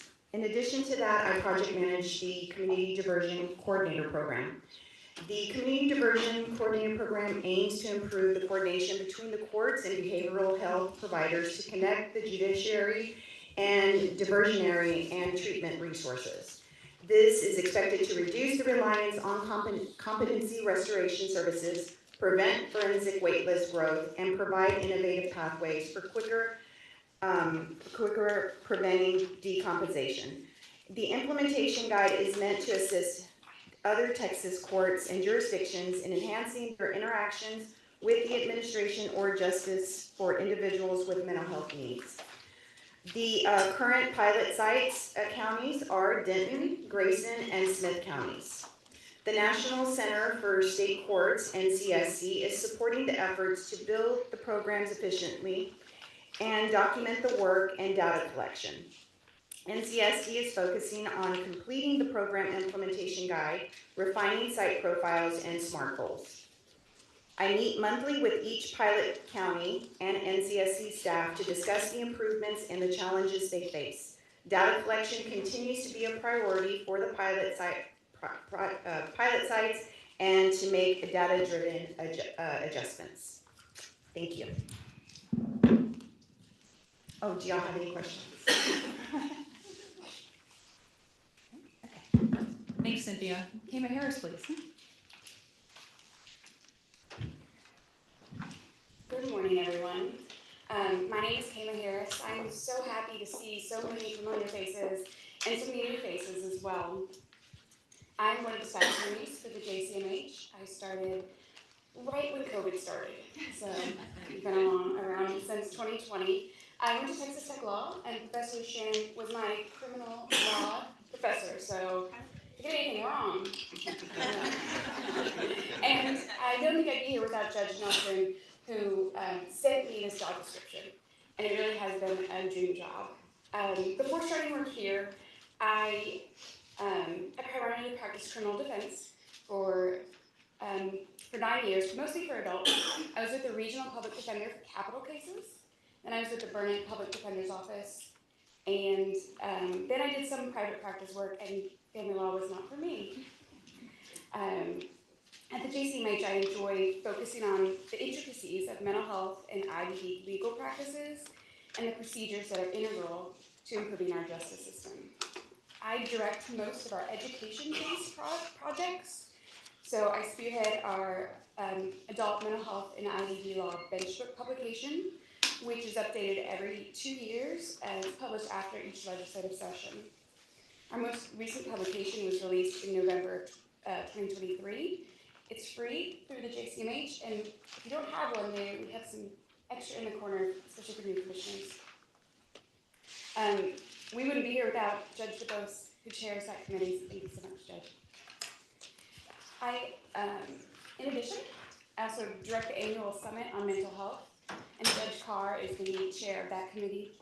That's a yearly conference. So our goal for the summit is to curate topics around best practices, emerging issues, and concerns that we see during the year as we conduct our technical assistance programs, which Molly will talk a little bit more later. In the off-season, from the summit and the benchbook, my focus shifts to our requests for education through technical assistance. So we are invited into communities who want to improve one or more of their mental health procedures, such as emergency detention, 1622, competency restoration. Typically in these visits, we discuss the current law on their chosen topic, general resources and procedures, and then we dive into what communities are doing, what opportunities exist for improvement. It's really similar to a sim mapping, except for legal procedures. We always come away learning something new from these communities, and then we're able to take the things we learn there and disseminate them throughout the rest of Texas. Excuse me.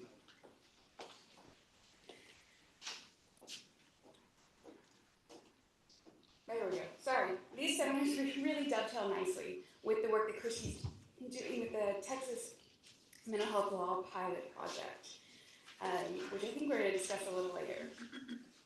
And then the staff at the JCMH frequently give presentations at different conferences. So last year we spoke at more than 10 different state and national conferences. In addition, some of us are on the faculty for the Texas Municipal Court Education Center, where we rotate out providing seminars and classes for the judges and the clerks. And as and then lastly, you can see from our end of year report that we enjoy collaborating with other organizations such as the ones that Judge Hervey provides grants to.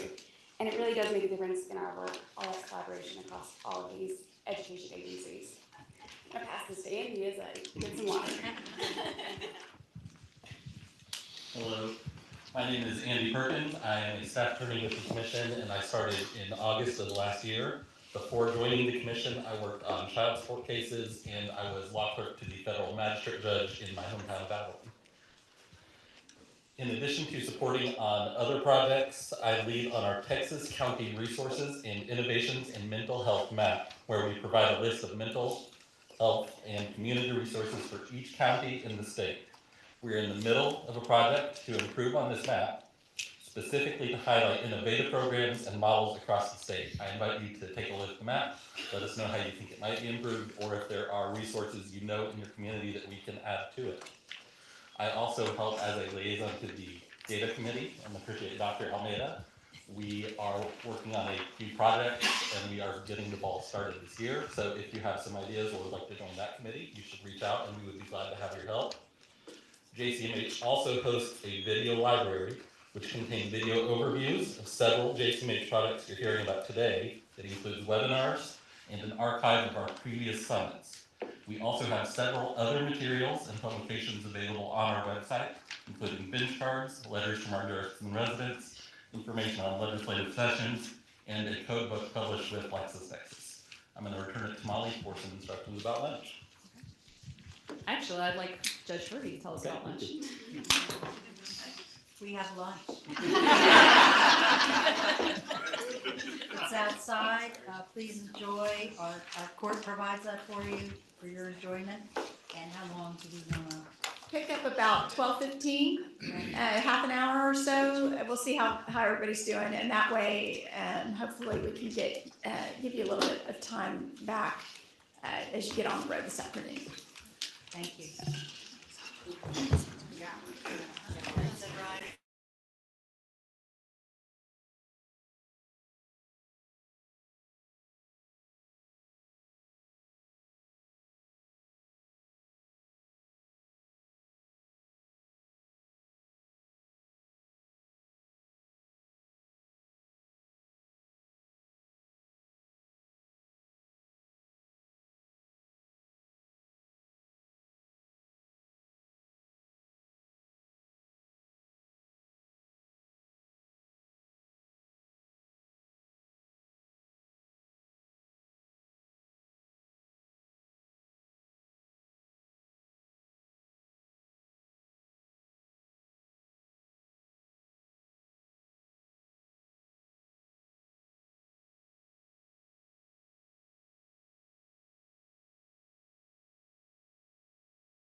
And brownies. We made them ourselves.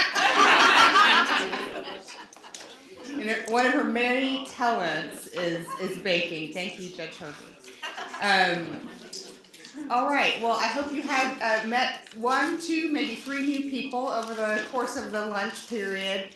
We're ready to get started back up with the rest of the meeting. And what we're going to do now is have Molly Davis spend a little bit of time talking about sim mappings and really whatever else she wants to share. So Molly, take it away. It's always dangerous to give a formal trial lawyer a microphone again. But hello, everybody. My name is Molly Davis. I did not introduce myself to you earlier. I was playing the role of Christy Taylor. For the matinee performance, I'll be back to Molly Davis, staff attorney. I've been with the JCMH since 2020. In my previous life, I was a trial prosecutor in Tarrant County for 12 years. Half of that I got to spend in juvenile court. And if you've spent 5 minutes in juvenile court, you cannot deny that mental health is one of the leading issues there, and also generational mental health plays a huge role in which children end up involved in the juvenile justice system. I loved every minute of it. I'm board certified in juvenile law. I serve on several statewide juvenile law task forces, and I head up all of the juvenile law projects for JCMH, including the juvenile bench book. So all of our juvenile commissioners, hello, I see you. We're gonna work together. I also direct our technical assistance program. Technical assistance has several components. Sim mapping is one of them. Also the Mental Health Courts Collaborative, training and education headed up by Kama Harris, expert consultation, and peer mentorship. So sequential intercept mapping has been one of the products that we have gotten the most attention for, also called sim mapping. The sequential intercept model was developed by the Substance Abuse and Mental Health Services Administration to detail how people with mental health needs and substance use disorders come into contact with and move through the criminal justice system. And we use that model to conduct a one-day workshop in a community with stakeholders across disciplines. During the workshop, we identify all of the points at which a person with mental health needs could be diverted from the system and into treatment. We catalog existing and underused community resources, we develop shared priorities for change, and we write realistic action plans to start affecting those changes. Since 2021, we've conducted over a dozen mappings, including the first mapping of a juvenile justice system in Denton County. Our priority in the coming years is to map more juvenile justice systems, and we're planning juvenile workshops in Llano, Blanco, Cameron, Smith, and Grayson counties this year. And at this time, I would like to invite Judge Umphris from Jack County to say a few words about the sim mapping that we held in Jack County in 2023. Judge Umphris. Thank you very much, Molly. Thank you for this opportunity to address the committee.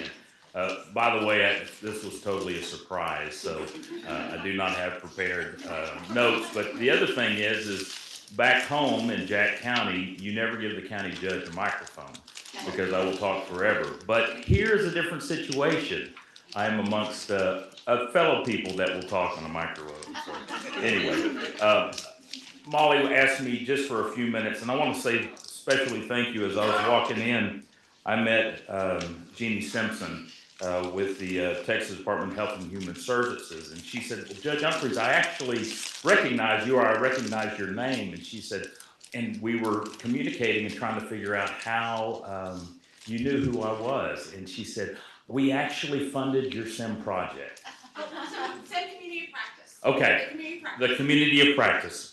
And so thank you for that, because that's what holds us accountable as we move forward. But Molly asked me to address the SIMS mapping. And if you can imagine as a county judge trying to explain to your county commissioner what SIMS mapping is, that was a challenge within itself. But then whenever we were able to bring together our partners within our community, our school districts, our local mental health authority, our hospitals, one thing unique that we did was by being a rural county, and I will tell you, I will be the voice of rural Texas when it comes to mental health, because it is an issue. So I partnered with Young County and Sheriff Travis Bullock, and he actually had a passion for mental health as well, because he had 2 individuals that were suffering, waiting for a forensic bed in his jail. And so he was looking for answers and options to where we can better serve those that are suffering in a mental health crisis. And so we were able to partner with Young County and have that group to come over, and also had a very a good relationship with the city of Alney, and they came and participated. So there was really two groups of us that came together, but it was really for an educational process. It's amazing what can happen when leaders come together and break down those silos. We can actually accomplish things and do that. You know, the first day was very, very informative, a little overwhelming. We consider it like drinking from a fire hose. But you know what I saw was is the second day, the ideas and the work systems began to flow. And from that, we came up with 3 very good options, how we could convert a jail, Jack County Jail, that has 108 beds, but it was only holding about 11 inmates on a regular basis. How could we transition and use that on a regional basis to where we could do some in-jail restoration while we're waiting for these forensic beds, which are up in Vernon for us? And so that was one think tank. And the other group was putting together a response team in rural Texas where we could have law enforcement, social workers, and also medical staff that would be on call. But how does that may work in San Antonio? It may work in Lubbock County, but how does that work whenever you have a population of 10,000 or less with limited resources, and whenever your law enforcement officials are not trained in mental health?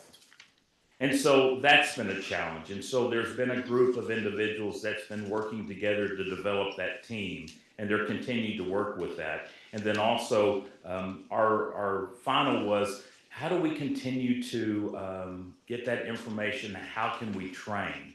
So we have a group that's led by our Faith Community Hospital.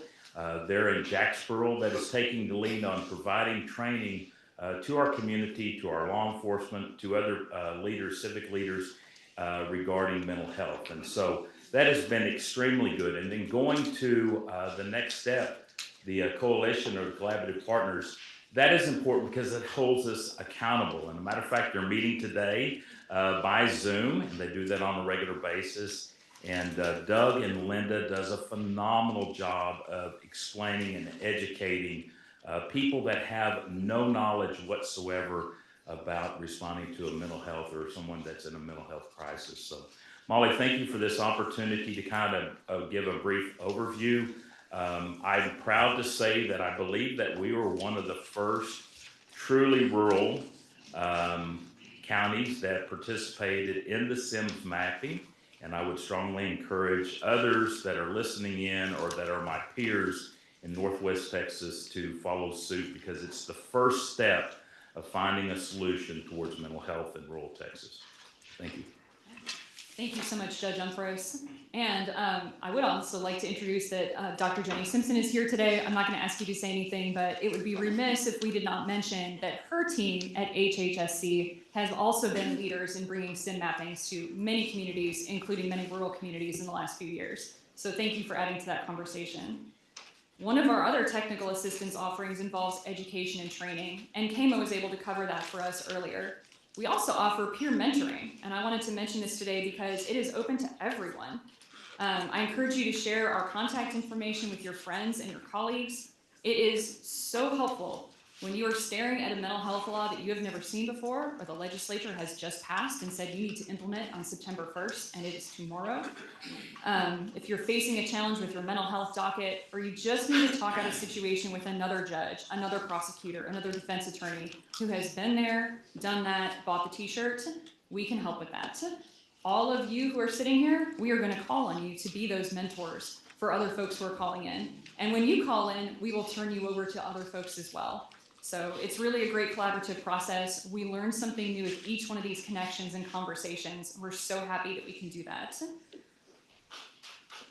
In 2022 and 2023, JCMH recorded 60 requests for technical assistance. We served over 1,000 stakeholders in 32 counties and also in 3 states. Of course, Texas, but California called us for help, and so did Kentucky. And I'm pretty proud of that as well. And finally, one of our newest technical assistance products is the Mental Health Courts Collaborative. Last fall, we took applications from judges who wanted to start a mental health court or whose mental health court was new and needed additional support. Those 7 participant judges come together online once a month with a group of experienced mentor judges to discuss common roadblocks and challenges in starting and supporting a mental health court. I'll be able to give you a full report on the collaborative at our April meeting, but I can tell you that our first session was just 2 weeks ago. We were energized and inspired by the lively conversations and the connections that we made there. So it's another very exciting new project from the Commission. And at this time, I would love to introduce Rose McBride, our Communications Director. Rose. If I might, just 1 minute before Rose gets started. Is it right to say that 32 counties have had SIM mappings where JCMH went out to the county and led the SIM mapping? We provided technical assistance in 32 counties, but we have done 12 SIM mappings. Okay. Yes. So if you were a county sort of interested or thinking about whether a SIM mapping might be useful, what would you do? You would email me. Thank you, Judge. Hi, I'm Rose McBride. I'm the Communications Manager here at the JCMH. Before coming to Austin and joining the team, I worked in broadcast news as a reporter and anchor in both Wisconsin and Louisville, Kentucky. So what I do now is I promote the work of the Commission and the work that you all do through our website, our social media channels, and also contacts with traditional media outlets. You'll find a QR code to each of our social media channels on the back of your meeting notebook. So please follow us because it makes me happy to get new follows and grow our numbers.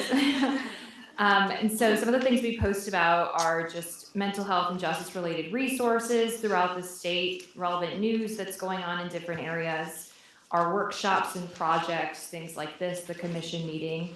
And I'm always looking for ideas for new content. So if any of you have things that you'd like to promote, please send me an email. My email is in the back of the directory, and I truly love to promote what y'all are doing all over the state. One of my other projects is keeping our website up to date, which is texasjcmh.gov.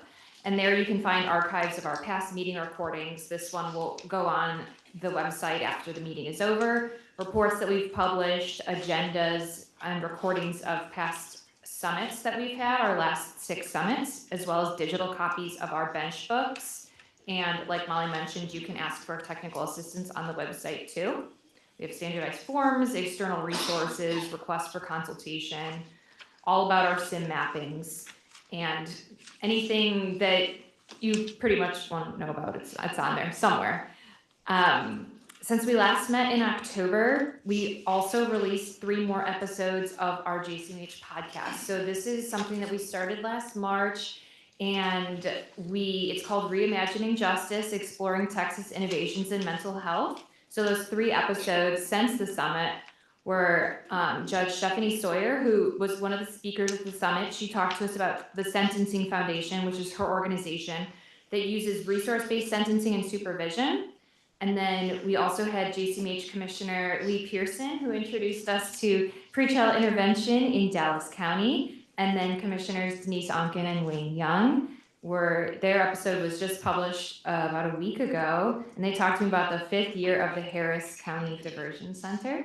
So those are some new episodes, and we have many other commissioners, collaborative council members have been on the podcast, so you can go back and just take a look. It's really to give people an idea of innovations that are happening throughout the state, and the idea is to replicate them in your area if it's something that you think would benefit your community. We kind of go through steps on how you can do that.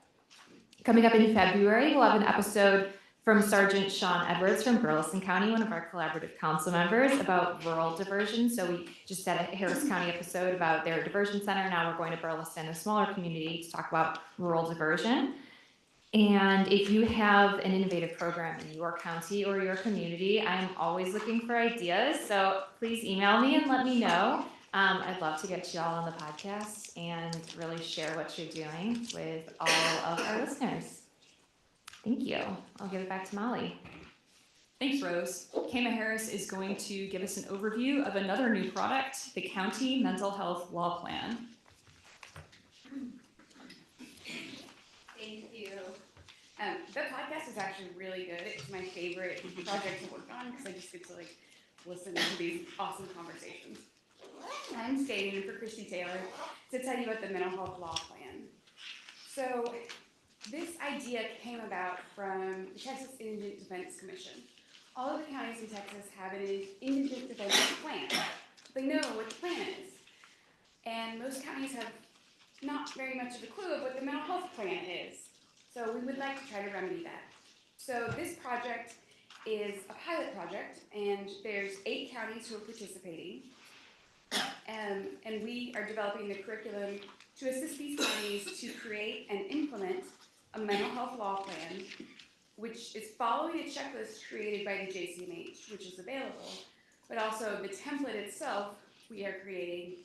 And it's kind of like a, yes, we do that, and then it'll open to other law questions. Well, how do you do that? Where do you contact? Trying to make it detailed, but not overwhelming. There's classes throughout, I guess, the next couple of months to talk about the law. So the first class on the law is civil commitments, and that takes place tomorrow on Zoom, and you're all welcome to attend. The subsequent classes will cover specialty courts, early intervention, competency restoration, and other issues. And then we'll be going out to each of those counties and helping get the actual mental health law plan written and in place. So we're incredibly excited to see how this program develops and how to assist counties, and if this might work statewide. Thank you. Hey, but you know, or could you share who the counties are? Okay. One is El Paso. El Paso, I believe Travis just joined. I think it's in the, is it the one with all the arrows? Yes.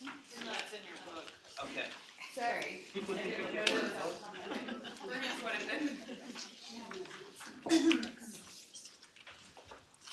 All right, well, thank you for that. We're going to shift gears a little now and do 2 things. Number one, I want to say Justice Bland had to depart for our speaking engagement, but is looking forward to our next time together. And that leaves me to introduce our speaker. Where are you? Okay. This is Michelle, is it Fontenot? Yes. All right, I got that right. So Michelle Fontenot is the director of Texas Lawyer Assistance Program, also AKA TLAP. Michelle's a licensed attorney and counselor, and JCMH and the courts deeply appreciate TLAP's work in helping judges, lawyers, law students, all of the legal community with mental health and substance abuse issues. Please welcome Michelle, who will tell us a bit about TLAP. Thank you. Can somebody help me with the PowerPoint?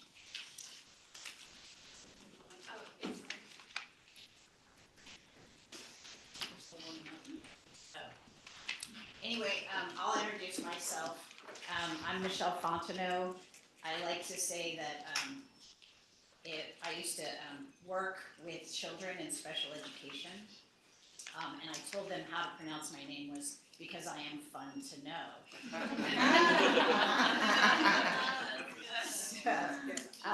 I was a therapist for many years, and as I said, I worked in special education, primarily in and around Seattle, and I worked with children with emotional and behavioral disabilities. I like to say I worked with the 9 bad boys and the 1 bad girl. There was a disproportionate number of boys represented, a disproportionate number of children of color, families of color. And that work led me to law school. I used to joke that I wanted to get out of spitting distance, so I became a lawyer. Obviously, I'm not very smart. There.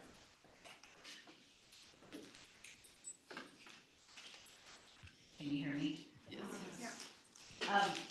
And I did that work because I wanted to, I told myself someday if I ever get jacked up by a kid, maybe they'll remember that we played Connect 4 when they were in 3rd grade. and it happened, actually. One time I was at a middle school and the kids started to kind of, I don't know, sort of mess with me, and another kid was like, hey, don't mess with her, she's cool.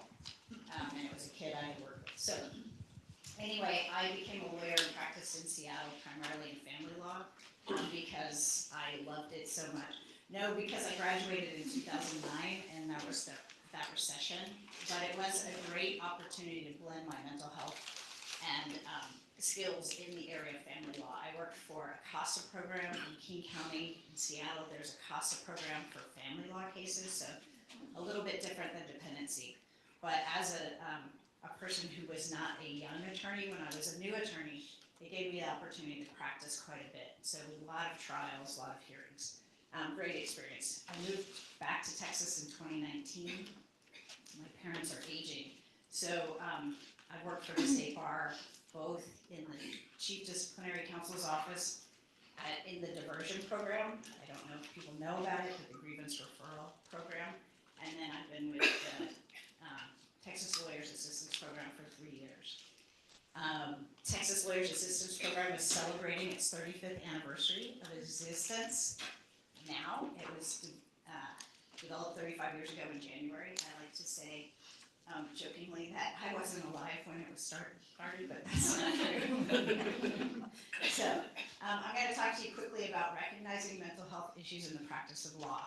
And you are in a unique position because you see people before you. And in terms of what you're seeing both with the constituents before you, but with the lawyers who represent the clients. I think it's important to recognize how lawyers are impacted by mental health and substance use issues. This study, for people who've heard me speak, this study is old, but it has borne out over time. So this was done with the ABA and Benny Hazelton. It was a survey of almost 13,000 attorneys. At the time of the study, 28% admitted to having depression, 46% admitted to having been depressed, 19% suffered from anxiety disorder, and 10% had considered suicide. For attorneys to admit these things, we assume it's an underrepresentation.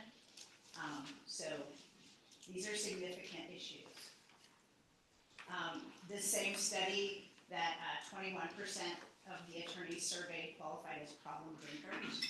It's 3 times the rate of the general population and twice the rate of other highly educated professionals. Anybody have ideas of why that is? Vicarious trauma. Vicarious trauma? Adversarial process. Yes, the law is an adversarial process. Is there a drinking culture when you start law school? Drinking culture in the practice of law? Yes. I went to law school at night, and how I fed myself was by going to those buffets. You know, they always have events. So I would, get a plate of food and a glass of wine and go into class. And then young attorneys. So 32% of attorneys under the age of 30 qualified as problem drinkers. So because it bears out, this was done in 2022, a study of 4,000 lawyers by the University of Chicago. 77% reported feeling burned out. 26 high rates of anxiety. 21% depression. 42% reported hazardous or unhealthy substance use. And 7% reported suicidal thoughts. So we're losing attorneys to suicide. It's the 3rd leading cause of death amongst attorneys, behind cancer and heart problems. So we need to kind of step up and talk to each other, and I'm going to talk about that. Some of the things that you have that I passed out is a judge's desk reference. Hopefully that can help you, and if you need more of those, we do have more. I also have these stickers. So it's magnets, actually. They're very heavy. Just ask. There's a video on Texas Bar CLE. You can get a free hour of ethics credit. If anybody's seen this video, just ask how we must stop minding our own business in the legal world. It's Texas is the only state that I would love to take credit, but Chris Ritter did this before I started with TLAB. It's a video on suicide intervention and prevention with Texas attorneys and the impact. And people all over the country have used the video. So if people want magnets, come get those.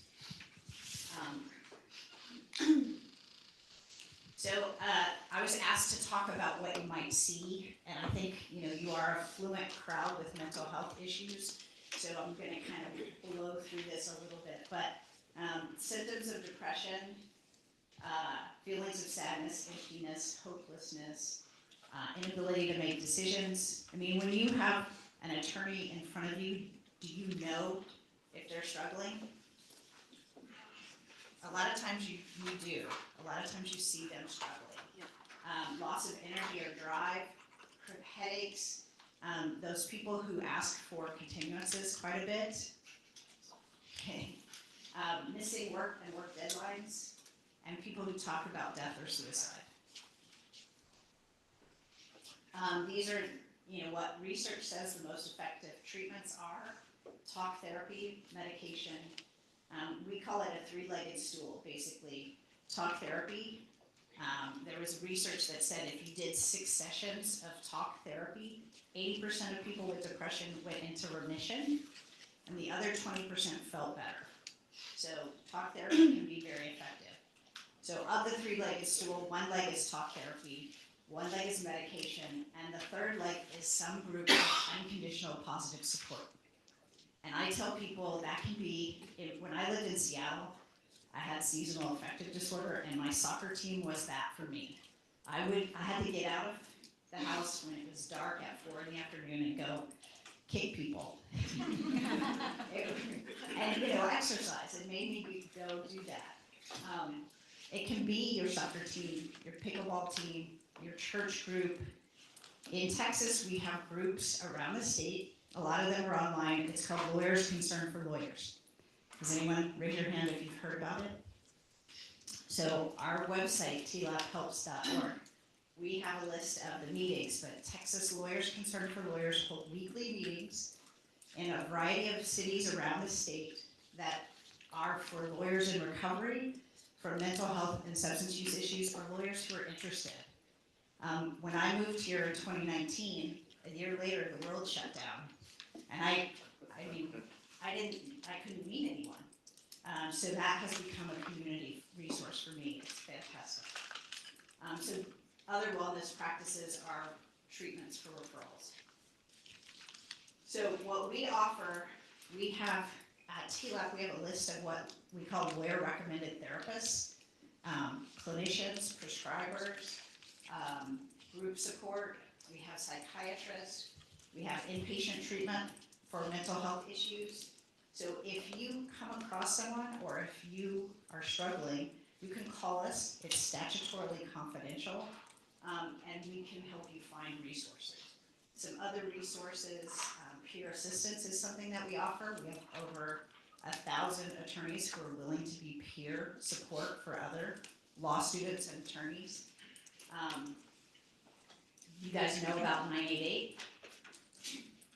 How the National Suicide Lifeline became 988, NAMI helpline, and then TLAP, our phone number. Anxiety disorders. So anybody, I love the research that said, 19% of lawyers had an anxiety disorder.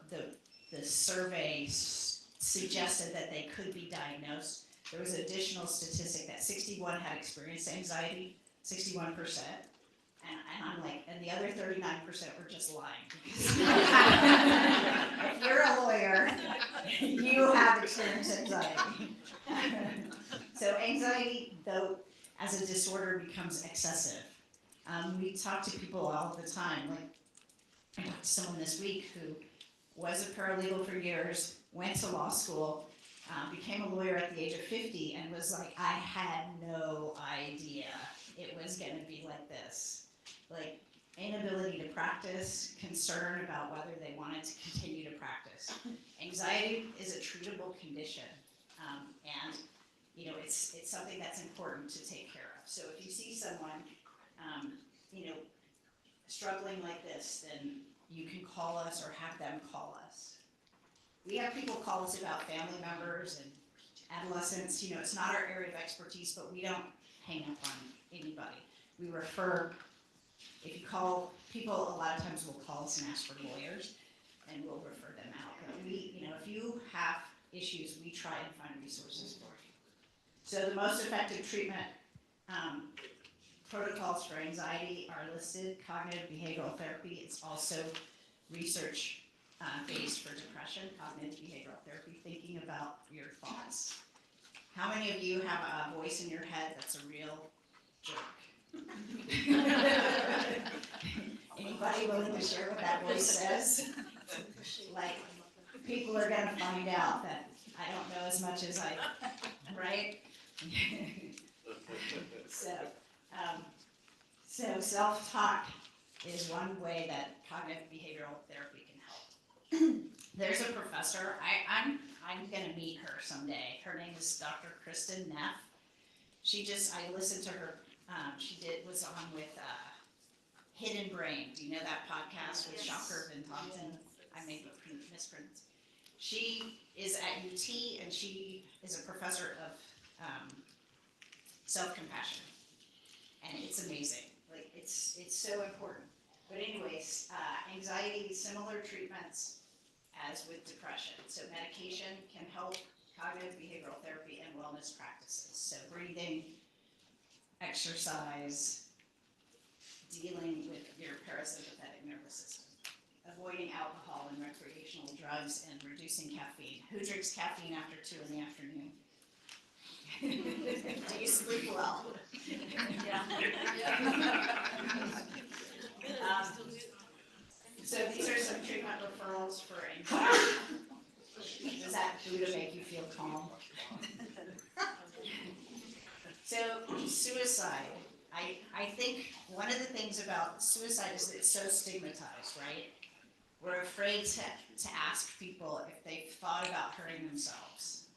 How many of you have asked someone if they've thought about hurting themselves? Great.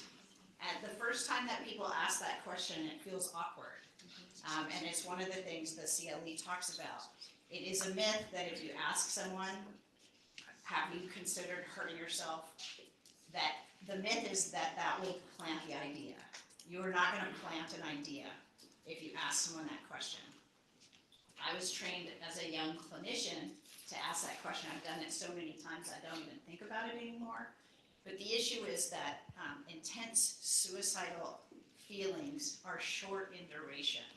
So if you can talk to someone, get the means of harm away from them, typically they will get past that intense suicidal feeling. They're not going to feel great, probably, but hopefully they don't hurt themselves. So talking to people and not being alone is important. So risk factors for suicide, mental health issues, addictive disorders. Sometimes when we're using substances, we don't make the best decisions. Loss of job, financial problems, relationship problems, and easy access to legal means. So people will say all kinds of things. I've had people call me to problem solve how to intervene with a colleague. And this woman called one time and an attorney said, when I finish with this case, it's going to be the last thing I ever do. And her reaction was to say, oh, honey, you don't mean that. And she knew enough to call and say, what should I say? Because dismissing that comment may make the attorney who's making the comment feel alone. So we talked it through and problem solved what to say. So catch yourself if you're thinking about, bless your heart. If you're going to say that, maybe problem solve with a friend what else you could say to ask. So these are some of the behaviors you may see: rage, anger, reckless, risky behaviors, unable to sleep or sleeping all the time. And then this is one method, is the ask, A-S-K. So ask questions. Have you ever thought about it? Do you ever want to go to bed and not wake up? seek information, ask if they have a plan, what has helped you before, what has worked for you before, and then know resources. So if you're intervening, you please call us and problem solve and have some resources accessible. TLAP answers the phone or text 24 hours a day, 7 days a week. So we are available. Substance use disorders. So basically substance use disorders, uncontrolled use of a substance despite harmful consequences, an intense focus on substances such as alcohol, tobacco, or illicit drugs to the point where a person's ability to function day to day becomes impaired. And people with an addictive disorder continue to use the substance even when they know it's causing or will cause problems. And there's a lot of addictions. How many people during the pandemic got something from Amazon every day?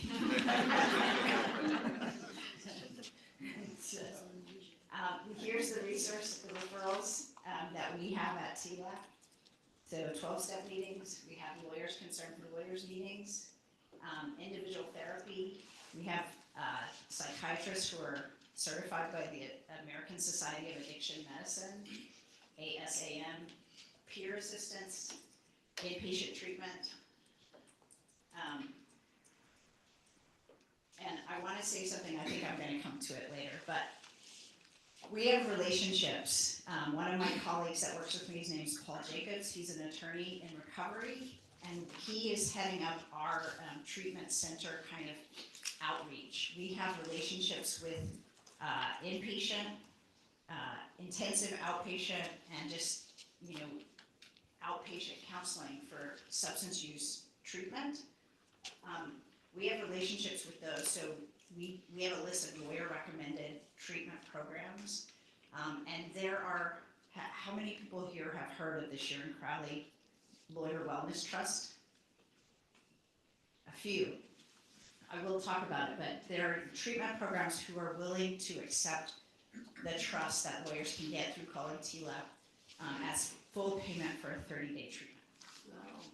So it's a resource. It is a limited resource. It's for lawyers, law students, and judges. So I can't have that. It's great though.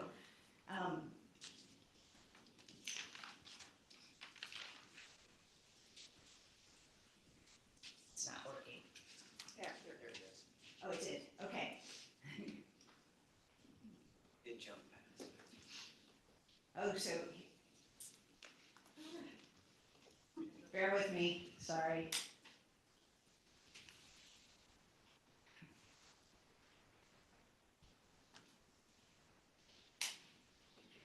Okay, we'll skip whatever. It's coming.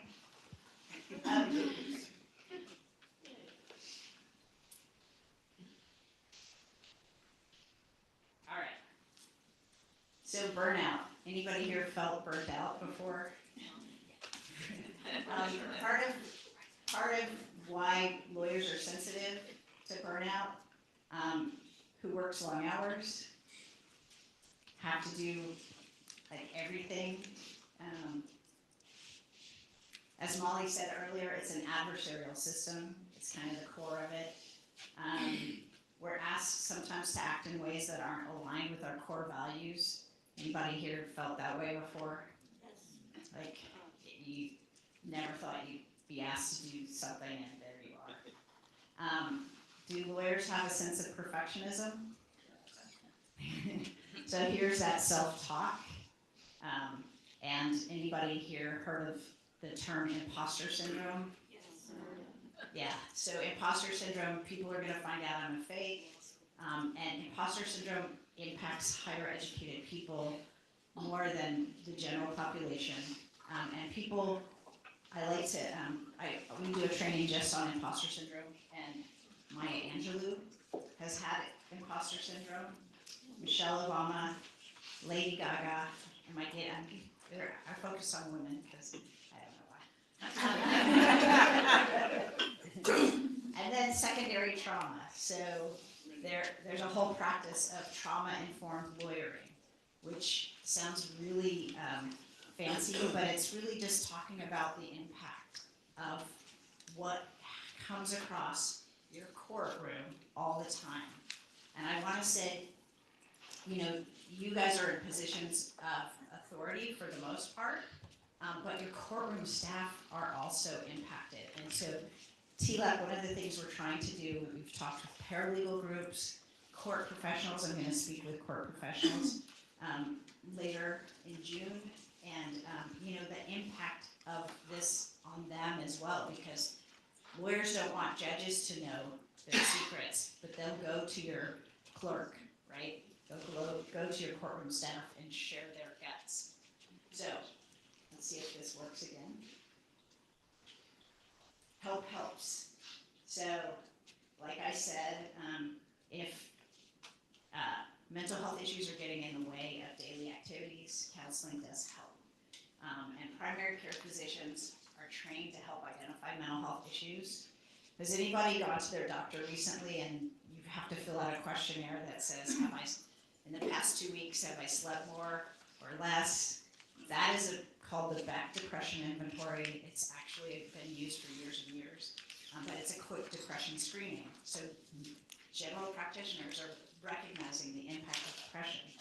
I think COVID, I'm kind of an optimist. I think COVID provided us with so much ability, isolation, which leads to depression, that hopefully it destigmatized depression to some degree.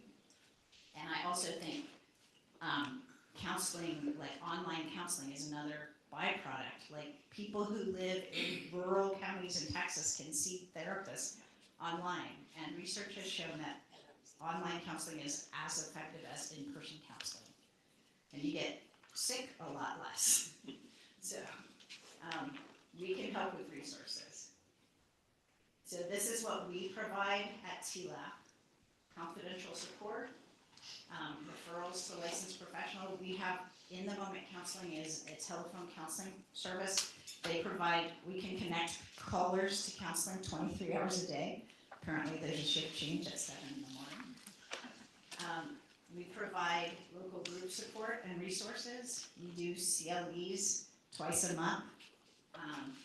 Our providers, if students call us and they need some support, we can do sessions with students. One-to-one peer support, self-care information. If you wanted to be a volunteer with TLAP, you can do that. And then the Sharon Crowley Trust. So this is what I was talking about earlier. This is a private trust. The application is accessed by calling TLAP.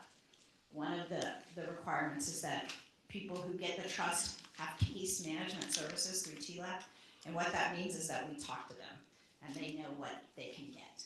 So it's up to $3,000 for outpatient counseling and medication, up to $4,000 for intensive outpatient treatment, and up to $10,000 for inpatient treatment. This is a trust that at times in the past was on such dicey footing that if 2 people called, they would run out of funds. But the other thing the pandemic did was the state bar, because nobody was traveling, they made a large donation to the trust. And so we are in good footing. And instead of asking people to pay it back, now we ask people to pay it forward. It's a one-time opportunity. So we talk to people, once you run out of these funds, what are you going to do to make sure you've learned the skills to take care of yourself? This is my team. So Alicia Freeman is a licensed professional counselor. Paul Jacobs, I mentioned him earlier. He's an attorney who's in recovery. Christina Loftus is our newest hire. She has a master's in social work and is a JD, and then Penny Wood is our admin assistant. So that's our QR code. If anybody wants my card, I have the QR code on the back, but thank you so much for your time. And questions? You gave me a stack last time I saw you, those cards for the judges. Yes. All 15 of our county court judges got that, and they were very receptive. So I would say pass some more out. Yep, I have a pile over here. The other thing I want to say, there's a judge, the judge's hotline on there. It comes to us at TLAP, so it's a national judge's hotline. So we answer that, and oftentimes I answer the phone, Texas Lawyers Assistance Program. So if you call the 1-800-343 number or the 219 number, it comes to us anyway. So, you know, so you don't have to call the judge's number. It's all going to the same place. But thank you. Any other questions? There's a stack of these here for one lucky winner who would like to take them back home. And more stacks in the back, so share them with your colleagues. Yeah. Oh, a whole huge stack, and that's for everyone. Any other questions for Michelle? Michelle, I want to thank you for sharing these resources with us and for leading the way at TLAP to destigmatize seeking help and normalize seeking it and offering it to others. Thank you.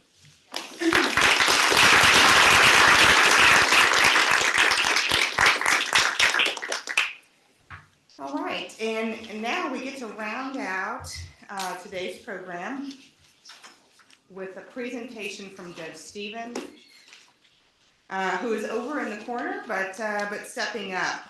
Judge Charles Stevens is the presiding judge in Comal County Court, Court at Law number 2, and a JCMH commissioner. We're excited to hear from him about his therapy dog, Biscuit, who has his own card, and to hear about the benefits of having Biscuit in court. Judge Stevens. Thank you. If I use this microphone, yes. Can y'all hear me? I don't think it's That better? No. Yeah. Better? There it Yes. is. Okay. Just sit. Good. Okay. Good afternoon. So the reason I'm here doing this today is because yeah, I know. Sit back. Stay. Yeah. Is because I after the mental health summit last year, that didn't work well. He's got a friend over there. I sent an email to Judge Carl, the chair of the curriculum committee, and said, so we've never done anything on therapy dogs, and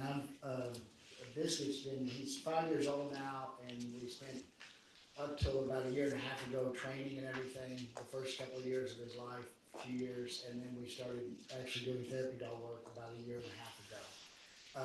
And we never had therapy dogs, and he responded, that sounds like a good idea. The next thing I knew, I'm making a presentation to the Judicial Commission, and I was asked, as I said, if you have a PowerPoint, send it to us. I didn't. I do now. And I'll say that I did it thanks to my daughter, who's much better at power. I did one, and I sent it to her, and she said, I'll fix it, Dad. Thank God for that. So, therapy dogs. I will tell you that it's a great service. It's a great ministry. I really enjoy what I do. Sometimes I think work gets in the way. I'll talk about it maybe, Stacy. Work gets in the way because I want to do it as much as I can, but we do it when we can. Where did you go? Okay. And one of the things that we're supposed to do is keep them on a leash. We're officially working today, but I'm not going to worry about it right now. Is it the top one? Which one works? That one? There we go. So the agenda, and I'm going to talk about these. I'm going to go through this. I'm not going to read everything that's on these slides that come up, but I'm going to go through it. What is a therapy dog? The science behind therapy dogs. There is actual science. The training that's required.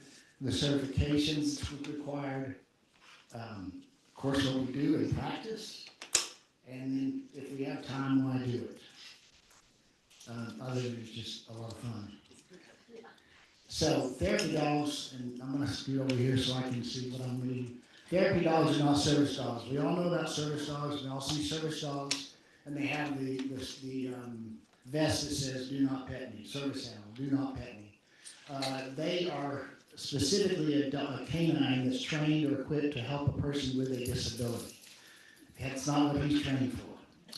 So, he's trained to be loved, to be petted. People ask me, can I pet him? Absolutely, you can pet him as much as you want, as much as it feels good.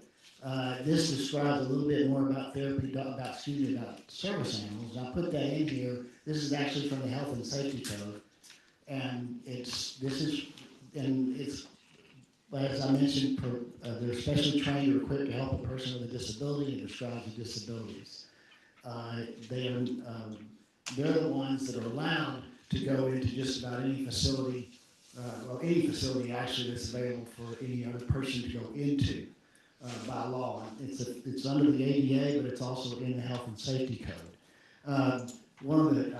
I'm dispelling one thing that I've always heard is you can't ask somebody about if it's really a service dog. You can't ask them any questions about it. Actually, what you can do, just so you know, is that you can ask them if the service animal is required because the person has a disability. And you can also ask them what type of work the service animal is trained to perform. So when they bring their service parakeet in, or whatever they decided is their service animal, you can ask them those questions and perhaps make a determination as to whether or not it's appropriate for them to handle. Service animal test, this just describes a few things that service animals are available for, guiding obviously for visual impairment, for the blind, alerting this person who has a hearing impairment or deaf, wheelchairs, protecting the seizure disorders. I think one of the most incredible things they can do is they're working now with individuals that have diabetes, and when they go by the smell of the person's saliva, and they're trained using that saliva to determine whether or not their sugar is getting too low, and they're trained to respond when it gets to a certain level based upon the smell of the saliva. And then when they, if it gets really bad, then the dog gets excited and jumps up and down and lets them know. And I say this just to make the distinction, not so much to focus on service animals. The interesting thing I did find, I didn't know this, is that the legislature, effective September of 2023, made a misdemeanor if you misrepresent your therapy dog or your animal as a service dog if it's not. You can be charged and fined of up to $1,000, and I thought this was interesting. There's no jail time. 30 hours of community service to be performed for a governmental entity or nonprofit organization that primarily serves persons with visual impairments or other disabilities, which is great. It fits the crime, right? If you're going to do that. I don't. He has a vest that says therapy dog on it, so we're not misrepresenting ourselves. We have a group of guys that get together at a local bar about once a week, and sometimes I'll have him with me, and we put the therapy dog vest on. We don't have a service dog vest. So, a therapy. The number for the T-Lap award? Yeah. That's why I'm anxious now.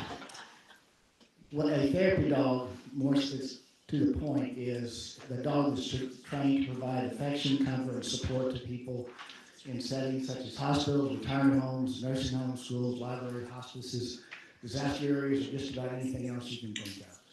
And just in the year and a half that we've been doing this, we've done assisted living facilities, memory care, conventions. I'll talk about that in a little bit maybe. Conventions, we go to a school library, a local library in San Antonio, and done some other activities. So the science behind therapy dogs, therapy animals, I should say. Where is he? Taking photos, Oh. selfies. Yeah, good.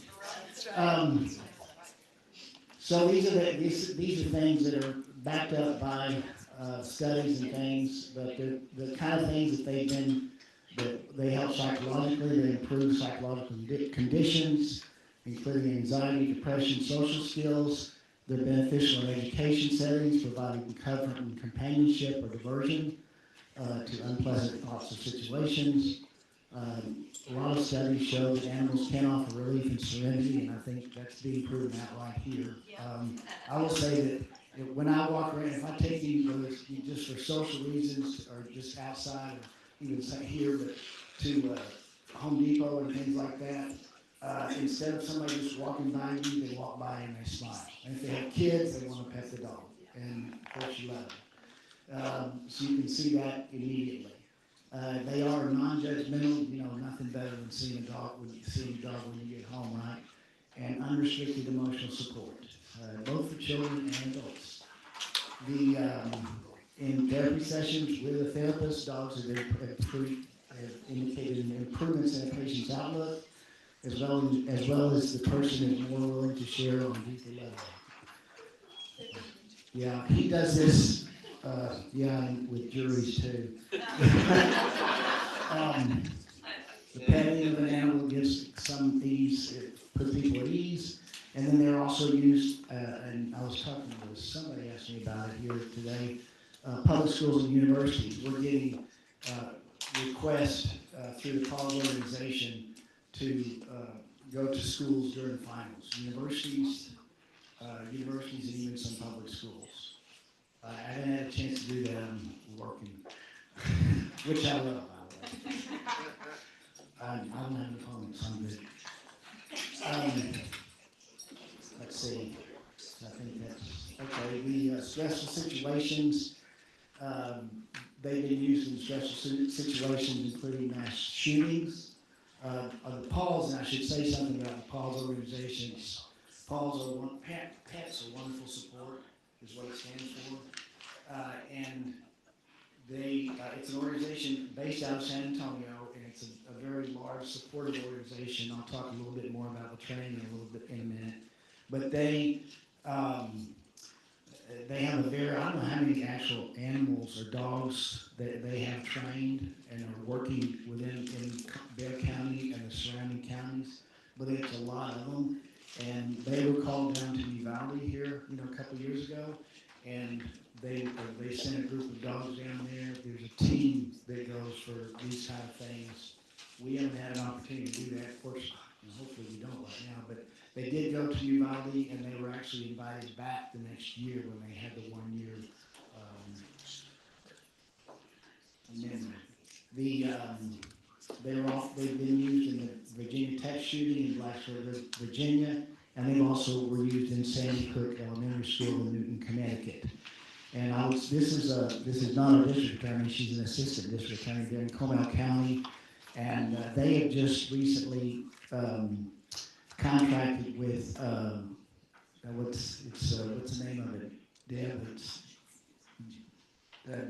Debbie Dishman, Donna Dishman, Canine classmates. Sorry, their dogs that they take to the schools to read. But the district attorney's office is now contracted with Canine Classmates to provide this Newfoundland, he's only about 4 months old in that picture. They're huge, wonderful dogs, and his name is Justice Will Prevail. So Justice, he's going to be used, or is now. I think they're already starting to use. He's been trained, but they're using him to visit when they visit with witnesses. Right now, the anticipation is he won't be used to be in court. Because one of the things, there's a very specific protocol that you have to use if you have a dog in court. I don't know if anybody's ever had one in court. I think we may have some years ago. I haven't seen or heard much about it lately, but the handler has to actually be on the floor with the dog out of the way, not inobtrusive, so it doesn't disturb the court setting and the jury or anybody else. And just there for the witness, usually a child victim. But this justice is going to be used for to comfort the crime victims when they're talking to them. And then the cognitive benefits of a therapy dog include promoting the READ program, reading education assistant dogs, promote literacy and communication skills, but they're non-judgmental. And the children can read to them, and they do much better sometimes if they've had problems. Also with Alzheimer's and dementia patients, during dog visits, the residents with dementia were able to be involved in special activities and were more verbal than usual. So those kind of things are in heightened, and I can say I've seen that to an extent when I visit the memory care unit, is they don't care about me, they remember him, which is great. But when I go back, they'll ask me his age every time, and his name, every time, but they remember it, and they get excited when he does come. They love seeing him. And then physical. Interaction improves cardiovascular health, can benefit patients' pain, blood pressure, stress, depression, anxiety, those things. Petting animals, again, obviously proven here today, promotes the release of hormones. We call it vitamin K9, but I forget the name of the hormone that's actually released. But there is one that's released when you do, not dopamine, I can't remember. Serotonin, maybe. Anyway, and it also decreases cortisol levels.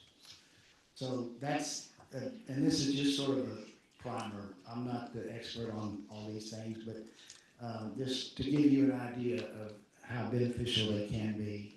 That's the science. The training with the, this is, actually I was being here, and this is someone who's being tested with their dog, and one of the things we have to be tested for if you're going to go to the hospital is a hospital bed. So I'm laying on the bed and the dog's reacting or dealing with the situation. The three essential fundamentals are timing, consistency, and reinforcement. And we work on reinforcement a lot, don't we, bud? Yeah. Especially sit, stay, some of those. But I will say that the way you do that, especially with positive reinforcement, which is what we always use, is with, you have anything that they see or do or they smell is considered a distraction. And so if you're training them, what you have to do is give them a distraction that's better than what they're seeing. So today I have sausages, and he likes those, and there's also some other things that he likes. The kibble not so much, but the sausage and the other treats that he likes, if it's a good soft treat, liver or something like that. So I use those, and it works in the training and just to keep them calm. But let's see, the skills that are required are listed there. We're tested for not being aggressive. I don't think he's been aggressive to anybody today. He's been really good overall. They're willing to be stroked on the head, body, and tail with both hands. I mean, just you have somebody that comes up to them and just kind of rubs all over them and makes sure that they don't really react negatively to it. They don't mind being petted on the throat, touching their paws, holding, petting ears, especially if you're around kids. I mean, you never know what's going to happen. But basically, their temperament needs to be good, regardless of whether it's strangers and in a unfamiliar setting. That's why I did get here a little early today, just so he would get used to being here, and we tried to walk around, and that seems to have worked pretty well. We just made him go viral. The skills that are required as far as the therapy dog is concerned, these are the basic skills. What the dog has to do, not too much beyond what are normal skills, except a lot of them are you're doing the training and working in a hospital environment or assisted living where there's wheelchairs and people can trip and fall easily and things like that. So you have to be trained to be aware of those, and that's kind of the handler's job, is to make sure that you recognize the situation that they're in, so that they don't get themselves in a bind or react negatively to anything. You have to be aware of their surroundings, the people around the dog. Again, it kind of goes back to kids. Kids tend to kind of pile on, and you have to sort of be willing to push them back a little bit and make sure that they don't get too much, put too much pressure on the dog. And this is the Paul's organization that I was telling you about. We have that. This is the only one that I had a training course in. When I got in touch with them because when I called the University Hospital in San Antonio, because I wanted to visit, Um, there's a reason, sorry, but it's personal. I was told I had to go to Paul's, so I called Paul's and they said, well, you come be tested first, and then you need to, once you're tested, if you pass that, then we go through a training course. And it's a 6-week training course, and then you go through that, and then you have a minute, you have to pass the certification exam, and that was what was going on in that photo a minute ago, was that person was being certified. After, you have one night where you go and you get the certification, you pass that, then you're appointed a mentor. The mentor, you go, as the new team, you go and visit just yourself without your dog, how the mentor does it. And then they come and watch you do it, and then you get your final certification through PAWS. And then I had to wait about another 4 months, and then I contacted University Hospital, and they have a whole other process that you have to go through as far as testing and everything else, and you pass that, and then you can go and visit patients. These are the certifications that he has. The first one we got was through the American Kennel Club. It's the Canine Good Citizenship Certificate. The Alliance of Therapy Dogs is another organization. It's a national organization of therapy dogs. It was the one I happened to get in touch with first. And that's one where you personally train the dog, and then they have testers around the country. And we have them in San Antonio, and they test you to make sure that the dog can handle things that need to be the way they need it. And then they give you certification. And I get some assignments from them every once in a while. Probably the neatest one was last year was I did a couple of conventions. This is popular, and I was just talking to Kame about this a minute ago, where the exhibit hall at the convention, this was down in the Henry V. Gonzalez Convention Center in San Antonio. We did, in the exhibit hall, they had an area for therapy dogs. And it was about an area about as big as this area right here, and we had 3 dogs, and it was in the wellness area. So everybody who came through would go through, if they would see the wellness area, they'd come over and they were petting the dogs all day long, and they loved it. And it worked really well, and that's, if we continue forward with this and have this as a presentation, not necessarily by me, but a presentation about therapy dogs, what I'm going to try to do is put something together so that we have some available for maybe like a half a day during the conference. And then the certificate from the PAWS organization, and that has to be updated every year. We're coming up on that.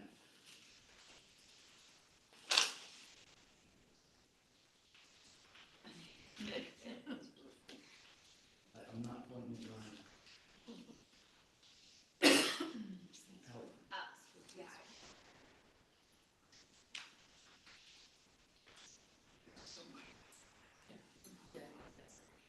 Hello? Maybe Biscuit can try. Yeah. I'm working on it. Oh, thank you. Working on it. I think what's next is, if we have time, a 4-minute video on the PAWS organization, if we can get it up.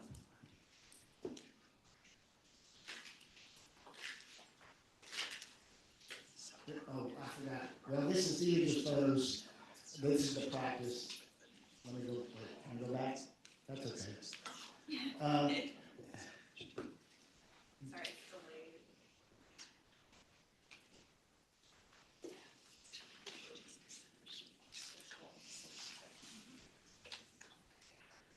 These are just the photos of practice. We did the Central Texas Adoption Day this year in November for Comal County. That's a Storm, is another dog that was there. We were there for that. The Commissioner's Court, I now have them trained. So to do a resolution every year for therapy dogs. And I think now that they have one, they're paying for one, that they will do it automatically. This is the one up here at the top right, is that University Hospital opened up a Women and Children's Center, and we were invited. The PAWS organization was invited to go to the ribbon cutting, which was real nice. Judge Sakai was there, many of y'all know him.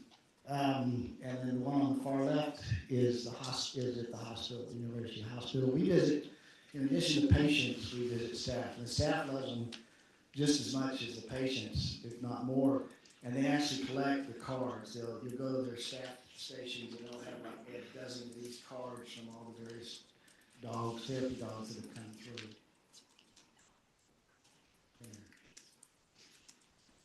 Can you play that, please? Thank you.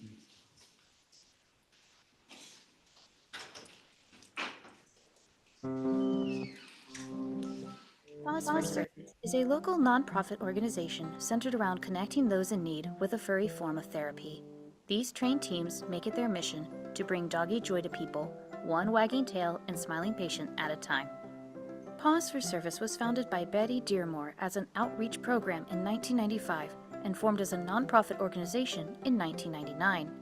Paws has since then grown to roughly 300 visits a month to facilities such as hospitals and nursing homes across San Antonio. Good girl, yes you are. While Paws dogs are not trained service dogs who are highly specialized animals who perform tasks to assist their owner, Paws does focus on training therapy dogs who, along with their owners, are specifically trained to visit people in hospitals and nursing homes, to be petted and to cheer people up. The organizations they serve love to see their Paws team visit. Barbara and her Pekingese Watson visit the Methodist Hospital on Wednesdays. Once we passed our therapy team certification, we began working at the Methodist. And this past year, we started going to employee health because the nurses in employee health were so stressed from processing so many new nurses and from all of these staff illnesses that they had to keep track of. The staff call it Watson Wednesday, so it's a treat for us, and I think it's a treat for them as well. Becky and Callie visit the Landing Memory Care Center. She has a couple of jobs. Her #1 weekly visits are associated with memory care. She loves to visit folks in memory care, and she's had a couple of different facilities that she's worked for. She just loves to get snuggles with the residents, and they're always so happy to see her. I see individuals that maybe do not even want to come out of their room and join other activities, come out just to see Callie. I see people that usually don't really, they might be with us, but they don't really respond to too much. But when Callie's here, their face lights up, they become different people, and they engage. So as far as I've seen, it's very positive effect on our residents. Paws is also affiliated with the READ program to help children improve their reading abilities. They do this by providing appointments where a child can read a story to the therapy dog. If you could see the difference from when we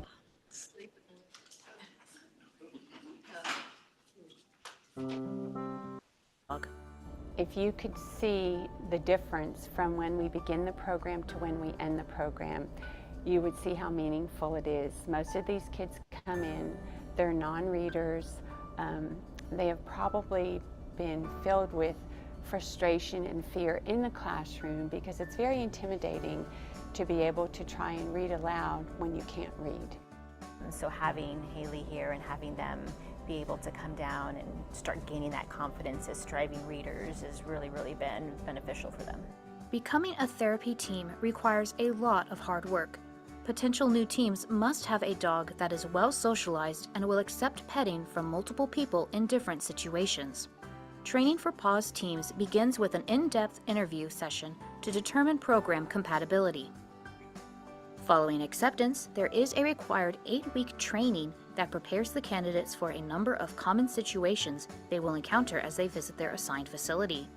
These include meeting people in wheelchairs and walkers, dealing with distractions, and elevator anxiety. If you are interested in helping this great organization, you can donate, request a visit, as well as apply to be a Paws team at their website, www.pawsforservice.org.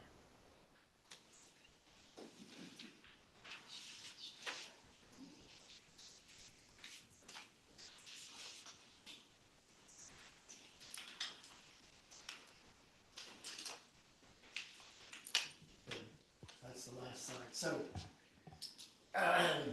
yeah. Sorry.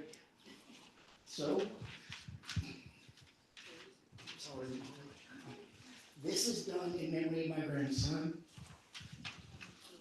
who died at 6 months. And my son and daughter-in-law created a foundation in his name that put 2 butterfly rooms in the University Hospital. So that's why I do it. I'm sorry. I didn't. But it means a lot, and it's a great service. We really enjoy doing it. It's a lot of fun, you know, and obviously he's worked out real well. It was the funny story behind that was, so when they were doing the foundation, they when they were raising the money, they weren't sure what they were going to do with it at that point in time, but they had a fundraiser. And my daughter-in-law, it was actually the idea of the therapy dog was my daughter-in-law's mother. She actually has Biscuit's brother. And it was her idea. I think she's still working with Chant. And my daughter, they were getting ready for the foundation luncheon, and my daughter-in-law said, oh, we still have to go get the puppy. And I said, puppy? Because and my wife knew that. I said, puppy? What puppy? And my wife's like, we don't need it. I said, no, I'll help. Where's the puppy? And she said, well, it's north of Canyon Lake. So I know where that is. That's where my office used to be. I'll go get him. And we'll just keep him for the night, and I'll bring him to the luncheon tomorrow. This was on a Sunday. And she said, okay, but I'm going to have to get some cash to finish paying for him. So I had to stop and get $500 a week. You know, your children, you know. And so we went up there and I got him, and he wasn't much bigger than my shoe. Took him to work. We kept him that night. He was fine. Took him to work the next day, and everybody loved him. And he actually, that was his first visit to the bench. He fell asleep on the bench. He's the only no one else has ever fallen asleep on that bench. But anyway, and so I took him to the luncheon, and the auction, and he was the auction item, and they had an auctioneer. He wasn't a real one. It was one of my son's friends, and so people started bidding, and then I raised my hand, and my wife was like, "We don't need it." I said, "I don't need another dog. I never said I needed a dog. Needs, not the issue." And I'm just trying to help bid it up, you know, just get people. And they got up a little bit, and I raised my hand. We don't need it. I said, "No, it's okay." And then the auctioneer says, "Oh, it's Scott's dad," and everybody just quit bidding. So,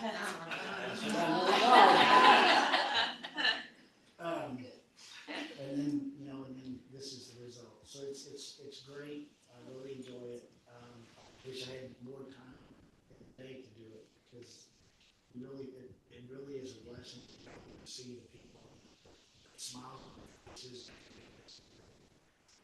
So, and it's a great opportunity. So that's it. Any questions? What?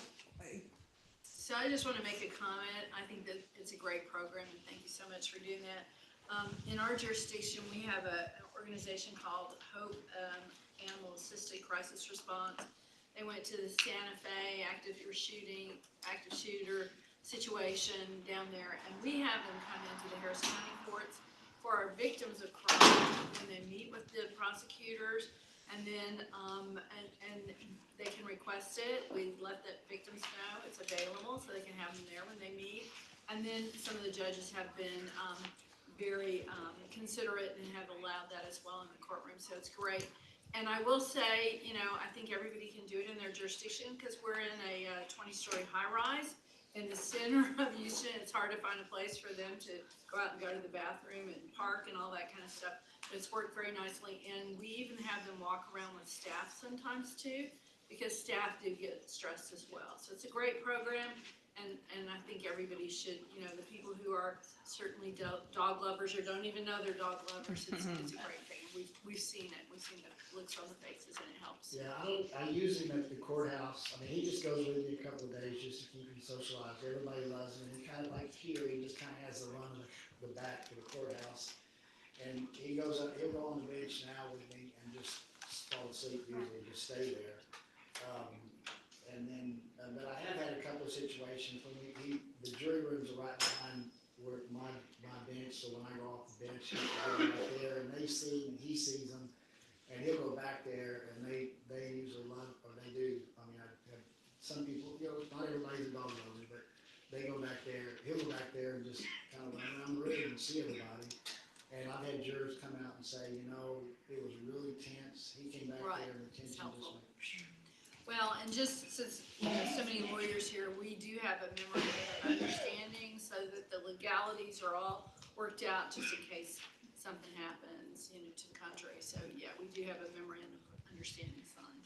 All right, I want to thank you, Judge Stevens. We have one more question. Quick question. Thank you so much, Judge, thank you for sharing your personal experience. It's very generous of you. And also, do you have other organizations across the state that you would approve as being as high a caliber as POG?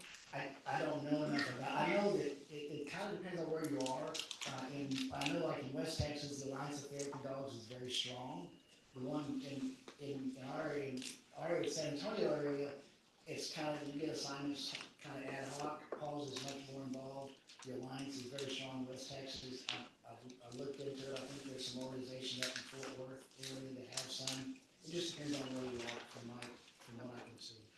Judge Stevens, I want to commend you and express my gratitude for sharing that story of really a life lesson, a shining example of finding motivation in a tragedy to spread love and joy and be of service to others. So thank you for sharing that with us today.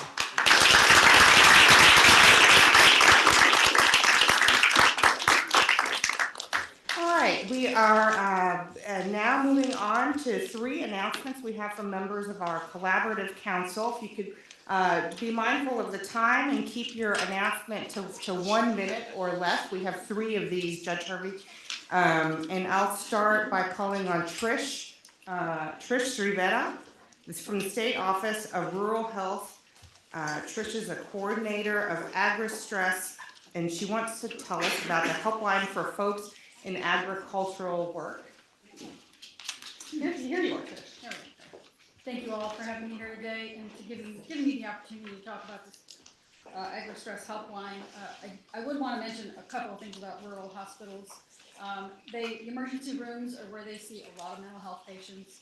Emergency rooms aren't necessarily equipped for that. With dearth of services, I know I don't have to, repeat that to all of you. So we're doing the best we can. I know everybody is to try to get rural mental health services out there for folks. We're charged with keeping rural hospitals open, helping with finance operations, things like that, quality improvement. And so the agri-stress helpline, there's some flyers back there and also my business card that has the agri-stress QR code on the back. I'm with the Department of Agriculture, and with one of the programs that I work with is the agri-stress helpline, which is a 24/7 crisis line first, resource line second for folks in agriculture. You may not realize you have some things in common with the profession of agriculture. They don't get a lot of days off. They work really long hours. They have lots of things that are out of their control that are stressors. As an industry, they have the 4th highest suicide rate and the highest rate of suicide within agriculture, farmers, ranchers, 65 and over, male. So they can't control crop prices. They can't control tariffs, weather.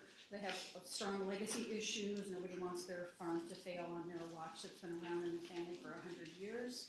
So the agri-stress helpline we're in partnership with the Southwest Ag Center and AgriSafe Network, which owns the helpline.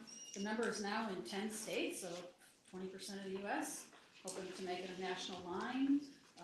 The folks who run the helpline are accredited by the American Association of Suicidology and the Alliance of Information and Referral Systems, so they're very highly trained, at least 300 hours, and they also are culturally competent in agriculture stresses. We have a curriculum called Farm Response. It's 3.5 hours that they take, and we also have trained 271 mental health professionals across the state in Farm Response, so they are certified, and AgriSafe will have a searchable database if someone's looking for a counselor in your area, which we know there's not a lot of that, but it's all text and telehealth or phone call. So anyway, I put my name on the bottom of the flyer, and you can take my card if you have any questions about it. Just let me know. Thank you. Thank you. Next we have Greg, is it Hanch from NAMI, Texas, for an update, 60-second update on criminal procedure. Yes, thank you. I just wanted to update the commission that NAMI Texas has received a grant from the Texas Bar Foundation to produce and distribute an updated version, a 7th edition of our book on the Code of Criminal Procedure as it relates to individuals with mental illness. That book is authored by Commissioner Brian Shannon, and we have funding to produce 4,000 copies of the book. It will be distributed to legal professionals across the state of all stripes. We'll make sure, of course, every commissioner receives a copy. There will also be, for the first time ever, a Kindle version of the book made available as well. Timeline for that is roughly in the fall of 2024. We expect to have the book printed, and we'll be distributing it then. Thank you. It's always an honor to work with Commissioner Shannon on that, and looking forward to getting that in your hands. Thanks so much. Thank you. Thank you. Next up, Sonia Burns, an announcement on IDD. Sonia, welcome. So, 1 minute. Yeah, hi, I'm Sonia Burns. I'll be as fast as I can. I just wanted to let you all know that our state supported living centers are seeing the same thing that state hospitals are seeing. So just as we know, the majority of people are coming from the jails to the state hospital, which I will remind everyone is your public mental health system, and your forensic clients are actually your civil and voluntary who could not access care at the correct time. Our state supported living centers are also getting their clients from the jails, then from the home and community-based services program, and then from the state hospitals. We are in major crisis, so the reason I'm up here is to just remind all of you that I know all of you are dealing with people that you need to figure out what is the best thing for them to divert them from this criminal legal system. And you know for a fact that many people do not have what they need because we do not have what we need. So there has to be a real conversation about secure settings and also just campus, intentional communities for the people who have a higher level of need, because we keep asking the community to care for them and we are decimating that system outside of not paying for it enough. We are asking people to care for people with a much higher level of need, and we cannot continue to ignore them, because everything we do, we continue to ignore them, and they will always be your highest on the list. Thank you, Sonia.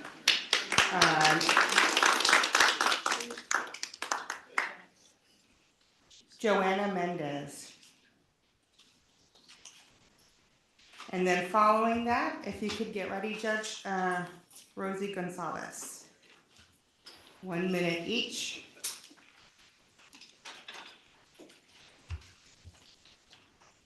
Thank you both for your contributions to the Collaborative Council.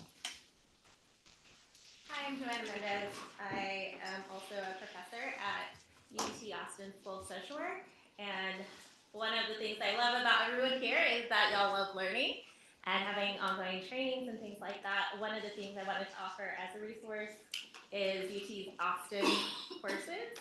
When I became a professor, I was so delighted to find out that anyone in the community could audit a course. They just need to go to the website, search audit permit, and so you can fill out the form, you get the professor's permission, and $20, and you're able to audit a class. So it's really accessible, and of course, one thing that I love about that is now potentially there's more access with online courses as well. Sometimes for class meetings, they'll have it in the evenings, or some graduate school opportunities, then it's once a week, 3-hour block. So whether it's for yourself or other people in your departments that are interested in additional learning, we are happy to consider this is a resource ongoing, and not even just for colleagues, but friends and family. So I tell everyone about it. So I'm it's only $20, which is great. So yes, thank you all so much for helping us to do this beautiful work. Thank you. Amazing. Who knew you could go back to college for $20? Thank you, Joe. Go ahead. Good afternoon, everyone. Judge Rosie Gonzalez in San Antonio. I preside over domestic violence docket. We have a specialty court called Reflejo Court for first-time arrestees of those offenses with a substance abuse history, and 100% of them report that they are adult survivors of unresolved childhood trauma, childhood abuse, or neglect. So, having said that, we have been putting in for funding for the court. It's difficult because everyone thinks we're working with violent offenders. We're working with folks who are innocent unless proven guilty. And so it's a pretrial diversion program, and we are working with state legislator Josie Garcia, who's going to put in a bill to add domestic violence courts to the list of specialty courts to do away with the obstacles for funding. And last, we're about to be the first and only trauma certified and informed court in Bexar County. So we're just lacking a site visit, and that's coming up the pike. Thank you. Wonderful, thank you. Thanks for that great work. And I'm gonna hand it over to Judge Hervey to close us out right on time. Okay. I want to thank everybody for being here today, and our next commission meeting will be April 12th at 10 o'clock. It's virtual. And from that, we're adjourned. Thank you.